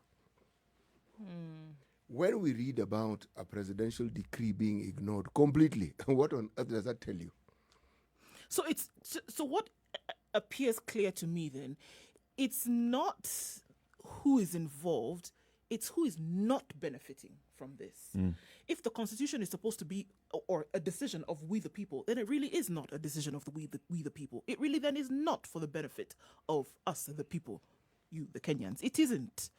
It is about people who are manipulating or scuttling the process to make sure that it is beneficial unto them as a small group, because this thing we're talking about is less than 0.5% of the people of this country who are essentially benefiting from scuttling a process or not allowing it to live out its spirit then for the development or the benefit of the people. So it is clear, what is clear is that there might be people who are manipulating the system or whatever. But it is very clear that the people of Kenya are not benefiting then from the complete and authentic implementation of such laws. The tools of implementation of such schemes is usually the Kenya shilling. And the more the better. So when you see a fight, it is a fight that legally, constitutionally might prevent them from making more of this. And so they need more to be able to arm themselves to influence processes and individuals so that whatever they want to achieve is achieved. Yeah. And that goes as far as even who gets elected. And why it's a real problem is that we're talking about something that has pervaded even our political parties. It isn't a question of what you think you can bring to the political party in terms of your expertise, your ability to money. It's a pesa. And you know, the thing is that I think about Kenya and I think about other countries on the continent and how this has been is that the thing that happens in Kenya is that it happens in a very silent, non-overt manner. Nobody is in your face basically telling you that I am going to do what I want to do regardless of how you feel. No. It's quiet. It's silent. You really have no idea what has happened. You're throwing the words development. You'll say things to make people feel like something is going on. And you say this in a church forum. Yep. Yeah, and Where so you're people going to think give that harambe. holier than thou attitude, everything is okay. It's silent, but the way in which it has happened has been deadly. And I will go to my neck of the woods in Nigeria where it's a gregarious, open, everybody knows that this person is stealing. It's not even a secret, right? We're going to scuttle the process of the Constitution, and now we'll do it as we like. It's open. It's clear. Everybody knows what's going on. You shout, if you want to shout from here to tomorrow, that's your problem. But here, I'm louder than you. here, you wouldn't really have touted Kenya, for example, as you would have individuals in government who may want to scuttle the process, because everybody is very prim and proper and whatever is going on is not out in the open. You would never know. We have institutionalized a duplicitous nature, You would never know. which allows us to be as hypocritical as hell. Well, hell isn't hypocritical. Hell is fairly straightforward. If you believe and understand it, it's... But in terms of measure, we get Yes, it. exactly. So, if you simply consider how it is that, and you follow the conversations of, say, political leadership and those who associate with them, over time, the things they say and the twisting and turning and changing, they never actually have a position, not really, except that which will benefit them. You know what? My father once said to me. He said, you know, that kind of politics that you see that like is happening here in Kenya is you can akin to a rat at night that bites your foot, but then immediately blows on it so that you don't feel the pain of what is going on. And by the time you wake up, half your foot is gone. Whereas in other parts, the rat, it will bite you and actually tap you and wake you up and tell you, look, I'm actually biting your foot. So in this case, what I see happening here in Kenya is the rat is biting your foot, blowing on it, and you really don't know what's going on. And by the time you have woken up, you to it's sleep. soothing you, but taking away from you properly until you're unable But to you walk. know that mechanism works because it has within it a certain unit that deals with promise, expectation. Now, the expectation is considered to be good because if you have money, then you can do things. And there are individuals who will claim that they have seen the benefits. There are communities who will say they have seen the benefits of these things. Yeah. Now, benefits differ from community to community, but there is always the aspiration that if I get within certain circles, I may also reap some of these benefits. Now, remember, the issue of morality went out of the window a heck of a long time ago. It doesn't feature. In fact, the morality here is the person who is preventing you from reaching this promised land is the person who is wrong. Yeah. This is the person who must be dealt with because they are actually preventing development. These are the people who are ensuring that we remain behind. These are people who are ensuring that we are marginalized. See how that language comes in? Yeah. Yes. Now, what I've always found interesting is people making these speeches, every time I look at them, they seem to be very well fed. They seem to be people who have balance. They don't have a problem Yes. in terms of So, your daily But bread. they represent people whom they claim to be marginalized. Of course. Now, that having been said, this really is the heart of the matter. The citizenry has to decide. You can continue being sat on, or you can determine to voice your displeasure. It is your right to voice it and say, we don't like this. There's something that Charles Muga said, which is about civic education. So civic education, attempts to civic education happened in the run-up to the referendum in 2010. Post the Constitution, there has been zero attempt at civic education. No. But then, would you say that the people who were aware of the Constitution were aware of what they were voting for twice within 5 years? In 2005, they went for a referendum. In 2010, they went for a referendum. 2 decades of really having the conversation dominating the airwaves about the Constitution. Would you say that that population is not aware of the Constitution that they voted for? I believe they are. Eric. That when we came to 2011, that the citizens were really not aware of the Constitution? You see, awareness is at different levels, if you ask me. And there's something Mr. Njeri said, Justice Njeri said, which to me was actually pertinent to this discussion, and that is, it's not so much the issue of awareness. No, they're aware, but the greater awareness was that they wanted change. Now, the form in which this change was actually going to manifest itself is probably the subject of our discussion. That's where now. the issue is. Yes. All right, so let's take a look at what's happening on the roads and continue this conversation. And we'd like to hear what you think of this. Kireki Kingston on Twitter says, we all need to see things from the aperture of Harvey's lenses, because only then can change happen in this country. Most of the middle class society in this country remain silent when the law is being mutilated left, right, and center by the executive. It's all about the vigilance again and understanding what is happening, and what Mr. Charles Muga said is about empowerment of the citizenry. Good morning, 9:30. Let's see what's happening on the roads. This conversation continues.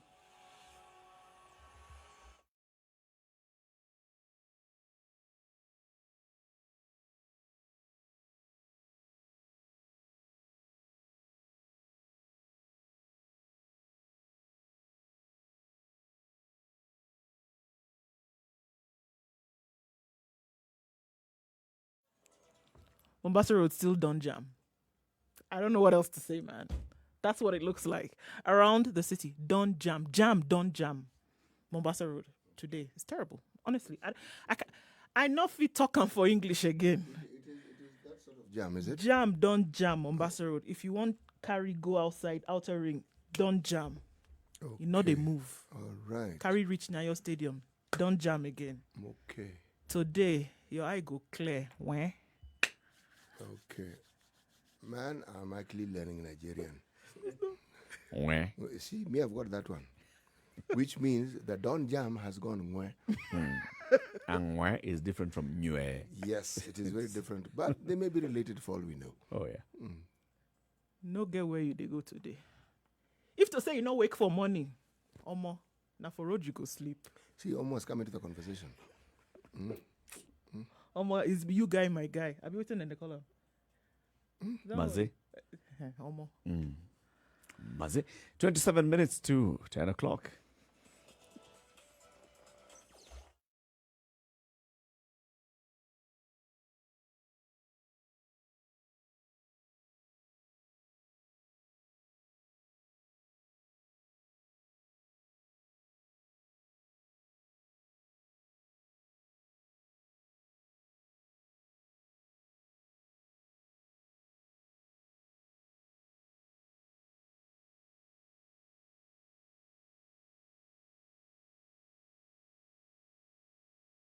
So I want to bring that conversation again on the issue of the citizen and the role of the citizen, the role and the responsibility of the citizen in the implementation of this constitution, in remaining vigilant. So yes, Justice Charles Muga told us that, in his opinion, the citizen is not adequately empowered to remain vigilant on the implementation process.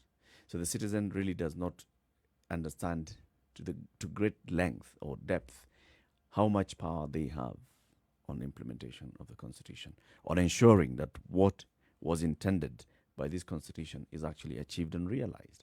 And I just want to ask again, is that the case? Is it that the citizen does not know? For example, when you talk about this chapter 6 of the Constitution, yes, it was mutilated by the political class. And when it came now to the enactment of the act that supports this chapter, that was sort of, made loose or weak in terms of saying, so what is it that the EACC is going to look at? The EACC, and we were told this by Kagushi of the Ethics and Anti-Corruption Commission, he said, what you're supposed to check is, do you have any ongoing trial in court?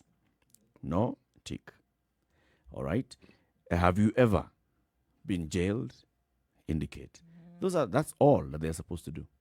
And take that to the IEBC, and then IEBC will look and see, all right, this person has gotten a green light to be a candidate, and so we pass them as a candidate. But you, the people, know this person. You, the people, know the person because they are your neighbors in the village. They're your neighbors in your neighborhood, and they are coming to seek your vote. And you look at them and you know their conduct, you know whether they have integrity or not. But you are like, okay, because ako kwa list, wacha tu nitampigia kura. Is that Eric, have you considered perhaps that one of the things that influences the action or the state of being that you've described is that the majority of Kenyans don't actually believe that this constitution and the rights therein actually applies to them. That yes, it works for other people, definitely, but they are not among the people for whom it works.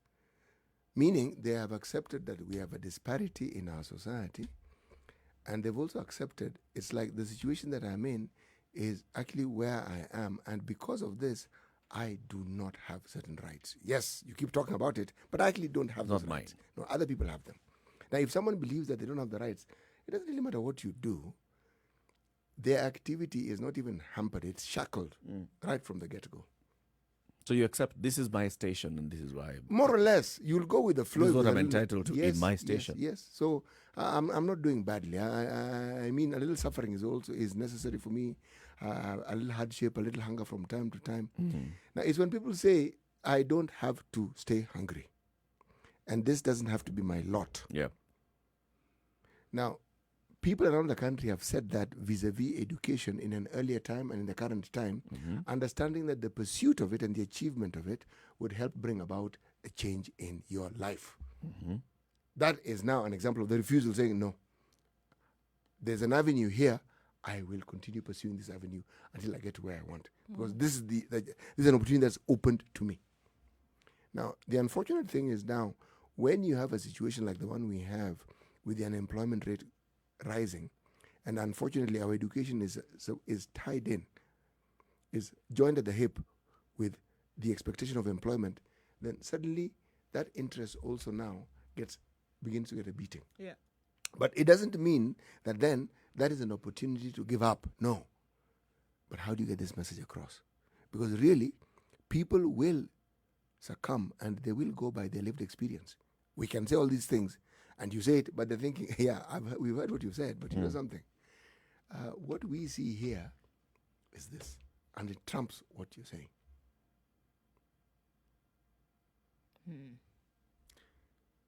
So, but what's the need for the population? Okay, this Nini being what exactly? The Nini, Kirea. Even better. Okay. That one. That one for the people. For the citizens. Actually, there is light. And in fact, there's a great deal of very white, bright light at the end of this particular tunnel. You see, it's not just a question of power in numbers, but and power in resolve. But it begins with not understanding, but internalizing this simple reality. You know, I'm talking about the common mwananchi. Why don't I even talk about the so-called middle-class individual? Many of them didn't begin in the middle class. They didn't inherit it. It didn't come by way of birth that their parents were middle class, and as a result of that, they have worked and gotten that position. But you'll still find they're still hampered by the very same things that I'm saying. There are things that they feel, this one actually is not really for me. They more or less determine this is not something I can do. But I think that a lot of people still don't. Because, again, we've talked about the process of agitation to getting a better way of doing things in the country is not a comfortable one. It is not comfortable. And the majority of people don't want to be in an uncomfortable situation. It takes time, it takes effort. You're just generally, out of where you would want to be, out of your comfort zone, essentially. And that's the thing. To push for any kind of agitation, you're under the spotlight all the time. People are listening to you and calling you a naysayer. People are saying that, you are insisting on taking this hard stance to making change. But that's the thing. Any kind of change worth having is going to put you through a process that is uncomfortable. And I think that's the problem. People can understand what needs to be done to bring about that change. Because when you're asking, so what is in it for the people? If there's a small percentage of people who are benefiting from this, what about the larger majority of people who clearly have to do something about the situation because that small percentage who rules or who governs is not going to? Let me ask you. The reason why a lot of people don't want to go into the process of agitation is because it is not comfortable. The people who sat in the streets in Lebanon, who continue to sit in the streets of Lebanon, of course they want to be at home sleeping. The people who sat or protested in the streets of Chile before they got a referendum that amended the constitution some 9 months later, it wasn't comfortable for them. They walked to work for months. They protested in the streets. They lived without lights and water. They did it. It was not comfortable. But at least there was a change and something happened. And that's the thing. I think quite a number of people are not ready to go into that state where it is uncomfortable when you're demanding for change.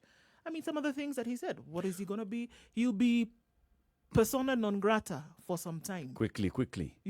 But is it worth it for the step? Absolutely. For example, Patriarch Sir Shuja says on Twitter, the risks attached to voicing our grievances are what prevent most of the citizens to participate in demonstrations and marches. Police actually instructed to hurt and discourage this very right to protest. But you see, the clamor for a new constitution is actually full of stories of protests. The clamor for multipartyism is full of stories for protests, about protests. This has happened before in this country. It's not that it has not happened. Even this clamor for the handshake is as a result of protests. People woke up day 1, day 2, day 3. People participated in protests of one form or the other, boycotting of products as asked by leaders, contributing to some pay bill numbers. All this, people have actually taken this. But maybe the issue goes back into, yes, there's protesting, but also there's understanding that this is your role and your responsibility. There's also understanding that what I am seeing, I have an avenue. I have an avenue of correcting this. I have a way of correcting this. When Nelson Harvey said, look, we need to question ourselves, who is it that we elect? We need to question ourselves. When he talks about parliament being emasculated, how can a parliament that has been elected, how can 300 plus members of a national assembly be emasculated by an executive? Why? Is it because they don't have a backbone? Is it because they don't have a leg to stand on? Is it because they don't feel that they are legitimately occupying those seats? Or remember why they went there in the first place? Yep. Is it because that they feel beholden to the head of the executive and they know that I was elected because I aligned myself to this person? And remember, the head of our executive also happens to be the head of a party that has a majority in that house. Yes. And the handshake brother happens to be the leader of the party that has the second highest number in that house. So if those two say this and the other, can you really tell me that a certain elected member of parliament feels that they are not answerable to the people who voted for them, but to the person who is heading a party that sponsored them to parliament? Actually, now that you mention it, why don't you just take a little peek at what's happening in the case of the county governor of Migori? The party Summoned them to Nairobi. Party. Not actually, the party went to Migori. The party asked MCAs, come here. And the end of their deliberation was that impeach. Party. It's a first in many, many fronts. All right? Party. Our parties are powerful tools in this country. Now, if we were to understand just that little point and then, should we say, put it alongside, juxtapose it with the general understanding of the role that our political leadership have vis-a-vis their self-interest, then it becomes apparent what will be done. Because if someone is in power, and the CEO of the country who is the president is in power, someone who is close to him will also have power by virtue of that association. So this isn't someone you are going to toy with. No. Yes. And yet the individuals within our government setup who appear to toy with presidential directives, which makes me ask the question, were these directives given just so that they can be given, or were they given so that they could be followed? Were the directives actually given? Or was it a public pronouncement? That actually now is the heart of the matter, isn't it? I could say something. It's reported, but the documentation that makes it legal. Nothing. I could say something to keep everybody busy who has their eyes on me for some time. And, you'd be busy with that as you mull over it and chew it out. By the time you're doing that and spitting it out, we would have moved on to something else. Very possible. Yes. Very, very possible. Now, that we're having this very discussion and we're discussing this very point gets to the heart of the matter, Eric, because everyone whom we refer to as a Mwananchi is an observer of all these things. Yeah. These things play out in the public domain. And one of the things that the Mwananchi does, they discuss these things among themselves at great length. Yep. In pockets. And then when you throw in social media, my friend, people come to conclusions that you may not know about, but they have looked at this matter and they have accepted that the general position that they are going to take as their group or whatever is this. So the next time they approach this matter, they're approaching it from a certain firmly held view. Yes. Exactly. I mean, it's clear that it's clear that something has got to give at some point. I think it just needs to be, because we talked about agitation has happened, protests have happened that have gotten to the country to the point where it is now. Because it's not a clarion call for people to down their tools and rush into the streets and start protesting. That's not what I'm saying. But it's clear that there have been certain levels of agitation for certain things to happen. The Constitution itself, before it led to promulgation, it's a product of people having said over time, we cannot continue in this manner, and that's why you see. Granted, it's not that the reins were loosened completely to the point whereby you protest, you get what you want. That has not happened. But it's got to be, things have got to give where it gets to the point that common people, professionals, whomever, should be able to speak out over something that they see is not working, and the powers that be able to sit up and listen and are aware of what the heartbeat of the people actually is. That's the way it's got to be. I've opened up the phone lines and calls have come in thick and fast. Philip in Laikipia, let's start with you. Good morning, Philip. Morning, Eric. How are you? I'm fine. How is Nduh and City? Good, thank you, We're Philip. all good, thank Well, you. thank you. Yeah, this is Philip from Laikipia. Are you okay? Yes, let's hear from you. Having listened to that conversation with Charles Nyacha and his learned friend Nelson Harvey, I actually can say this. Yes. I think the CIC actually failed to do what it was what it was meant to do. Because having listened to you even listened to Nyachai, he was just like he had something to say, but maybe out of fear or what I cannot describe, he couldn't come clear. And I also want to tell the president of the Law Society of Kenya, Mr. Nelson Harvey, the Law Society of Kenya need to act as a mediator between the judiciary and the executive. And let's not say that the Republic of Kenya doesn't comply with any court order. You see, the executive is not the republic. Is not the executive are individuals. Yeah. But actually, in a way, they represent Kenyans. But they are not. They don't carry the whole Kenyans' mind. You see. Yeah. So the Law Society of Kenya need to act like as a mediator between the executive and the judiciary. Thank you. So that's Good what point. I can actually tell them. Yeah. Good point. Thank you. Thank you very much, Philip. I have Brian and John on hold, but let's first go to Alan in Nairobi. Good morning, Alan. Good morning, old chap. How are you doing? I'm all right. Alan, now First when you say point. chap only to Eric, no. Old lady, how you doing, ma'am? Come in, old lady. Ma'am, how you doing, ma'am? I'm pulling your. Don't worry. You asked just for it. go ahead. You asked for it. My first point, we should accept that in a society like ours, Yep.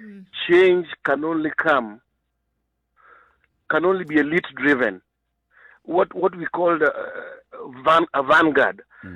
So this obsession with where is the small man we are making these changes is in a sense not very correct. Major changes in society will always be led by a vanguard. The second point, I think as a country, one of the biggest mistakes we made was to give too much talk time and space to lawyers, like the way they were arguing this morning. Law teaches you to argue in absolutes and teaches you to argue in circles. In abstract. That's why we don't see the problem with the current constitution. From an economic standpoint, my brother and sister, this thing is a total mess. We did not need 400, 300 MPs and senators and all these corrupt MCAs all over the place. Yeah.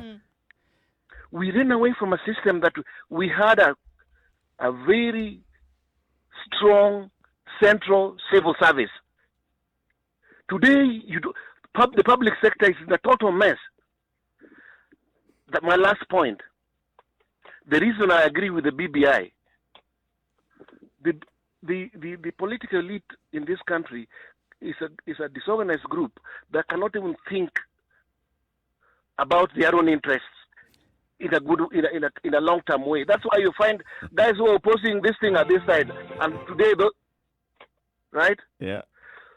So the moment they give you a chance to grab something in terms of reform, just grab it. From this BBI, you can grab something. So we should not. The Constitution as it is, we should not assume that it's good. There are things. It must be a continuous process of miss and hit. Sawa. And that's why the BBI opens for us an opportunity to get something that's good out of it. We pick it up. Thank you, Alan. Let's hear from Brian in Nakuru. Good morning, Brian. Morning, guys. Morning. Good morning. Okay. The issue with the new constitution is as simple as this. Mm-hmm. Have you seen how new believers, new converts, the new believers, when are born again, the next day when they wake up, they wonder, what next? What should I? Should I pretend being good or what? Oh, we lost him. Says someone gets saved today and then tomorrow they wonder, all right, so what is it that I got myself into? So how am I supposed to behave going forward? I'd love to hear what Brian had in mind going forward in that. Brian, you can call back. This is a situation, Rubis Kenya's biggest conversation. Also, we haven't heard from our friend Lydia in a while. Lydia from Parklands. Where are you, Lydia? Would love to hear from you. And what about Yegon? And Yegon, where is he? Is he in Matu? Is he I don't know. in You know, Wajir? Yegon used to travel. Yeah. He did. That time you'd find him in Nandi, then in Matu, then Yes. Wajir. Yegon, wherever you are, good morning. We'd love to hear from you as well. So it's 0719-012-600. Your views are important to this conversation that we're having today. What is it? Where are the missing links in the implementation of the Constitution? Also, you can post your comments on Spice FM KE, Facebook, YouTube, and Twitter, as well as Instagram. You know, the thing that Alan has mentioned, it's actually textbook correct. If you think about any changes that we've referred to as revolutions around the world, the people who've been at the very forefront of it, who brought it into being, are the so-called middle class.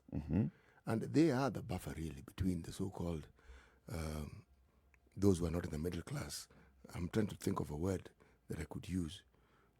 Above the middle or below? Above the middle class is us, Wananchi.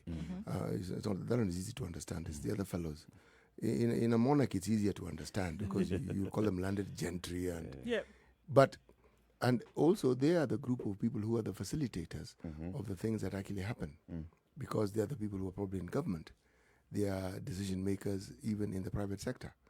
So, but many of them are comfortable. Let me be precise. Many of us are comfortable, and so we can talk about change, but we don't really feel the pinch. No. So this need isn't really big. So in any fight, as in a mental shift that would require change, it's not something we'll support easily. No, because that change also means, it may also mean a change of life, my life. And that's something that I'm not ready for. Ready to change. Yes. Speaking of Yegon, our producer John has actually reached out to Yegon and he's on the line. Yegon. Yes, good morning, Eric Latiff. Good morning, sir. How are you? I'm fine, sir. How about you? Tuko salama kabisa. A long time. Yegon, did we say something offensive at some point? No. Where are you, Yegon? In fact, I'm just in Fika Leo, somewhere called Matu.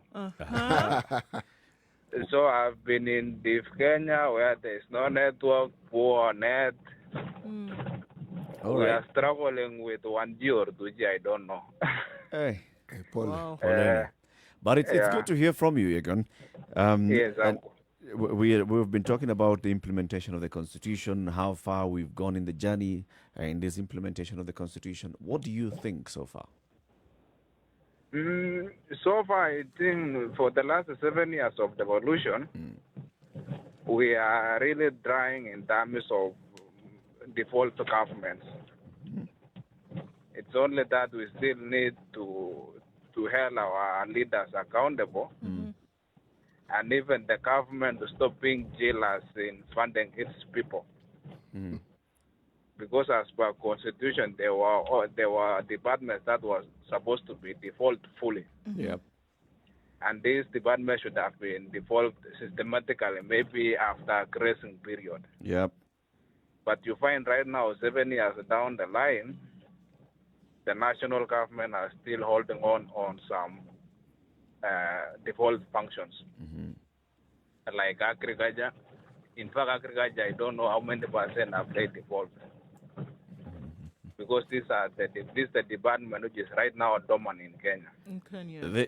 There's an argument there about, policy versus the other arms. If you look at policy and research, the national government could argue, they're holding on to policy and research. And many of the organizations and institutions under the agriculture dockets, which then go to be funded, are those that are dealing with policy or research, which is where the bulk of the money is going? Both policy and the research should be going hand in hand. Because these people are saying that most of the policies cannot be implemented by the counties without the hand of a national government. But at first, they have not even tried in devolving them. Because the government, the constitution allows the government to take back some functions if they are not fully functional. So they could have tried in devolving. If it doesn't work, then they return back and do another research to come out with a policy which the county governments can be able to maintain it. Yeah. Asante sana. Yegon, thank you very much for speaking to us today. We hope to be hearing from you a bit more often. Now, you're saying that you have arrived in Matu, so yes, assuming that you've come from Wajir to Matu, you'll be heading towards Nandi. Maybe some in the next few weeks. Okay. Yeah. Say hello to everybody in Matu. Thank you, Eric. Asante sana. It's a Situation Room, Kenya's biggest conversation. We'll have to, catch up with some of our ardent listeners like Yegon. We'll be looking out for friend Lydia as well. And thank you for all of you for contributing to the conversations this morning on Spice FM KE, Facebook, YouTube, and Twitter, and as well as calling in as we are coming to the conclusion of the show today. It's Proverb City. They that dig a grave for their enemy may very well be digging it for themselves. Okay. Those that are trying to amend the Constitution. Or not amend the Constitution in this so case. that they can Yes. bury someone. Yes, or they can gain some benefit, may be achieving the complete opposite of what they imagine. Yes. All right.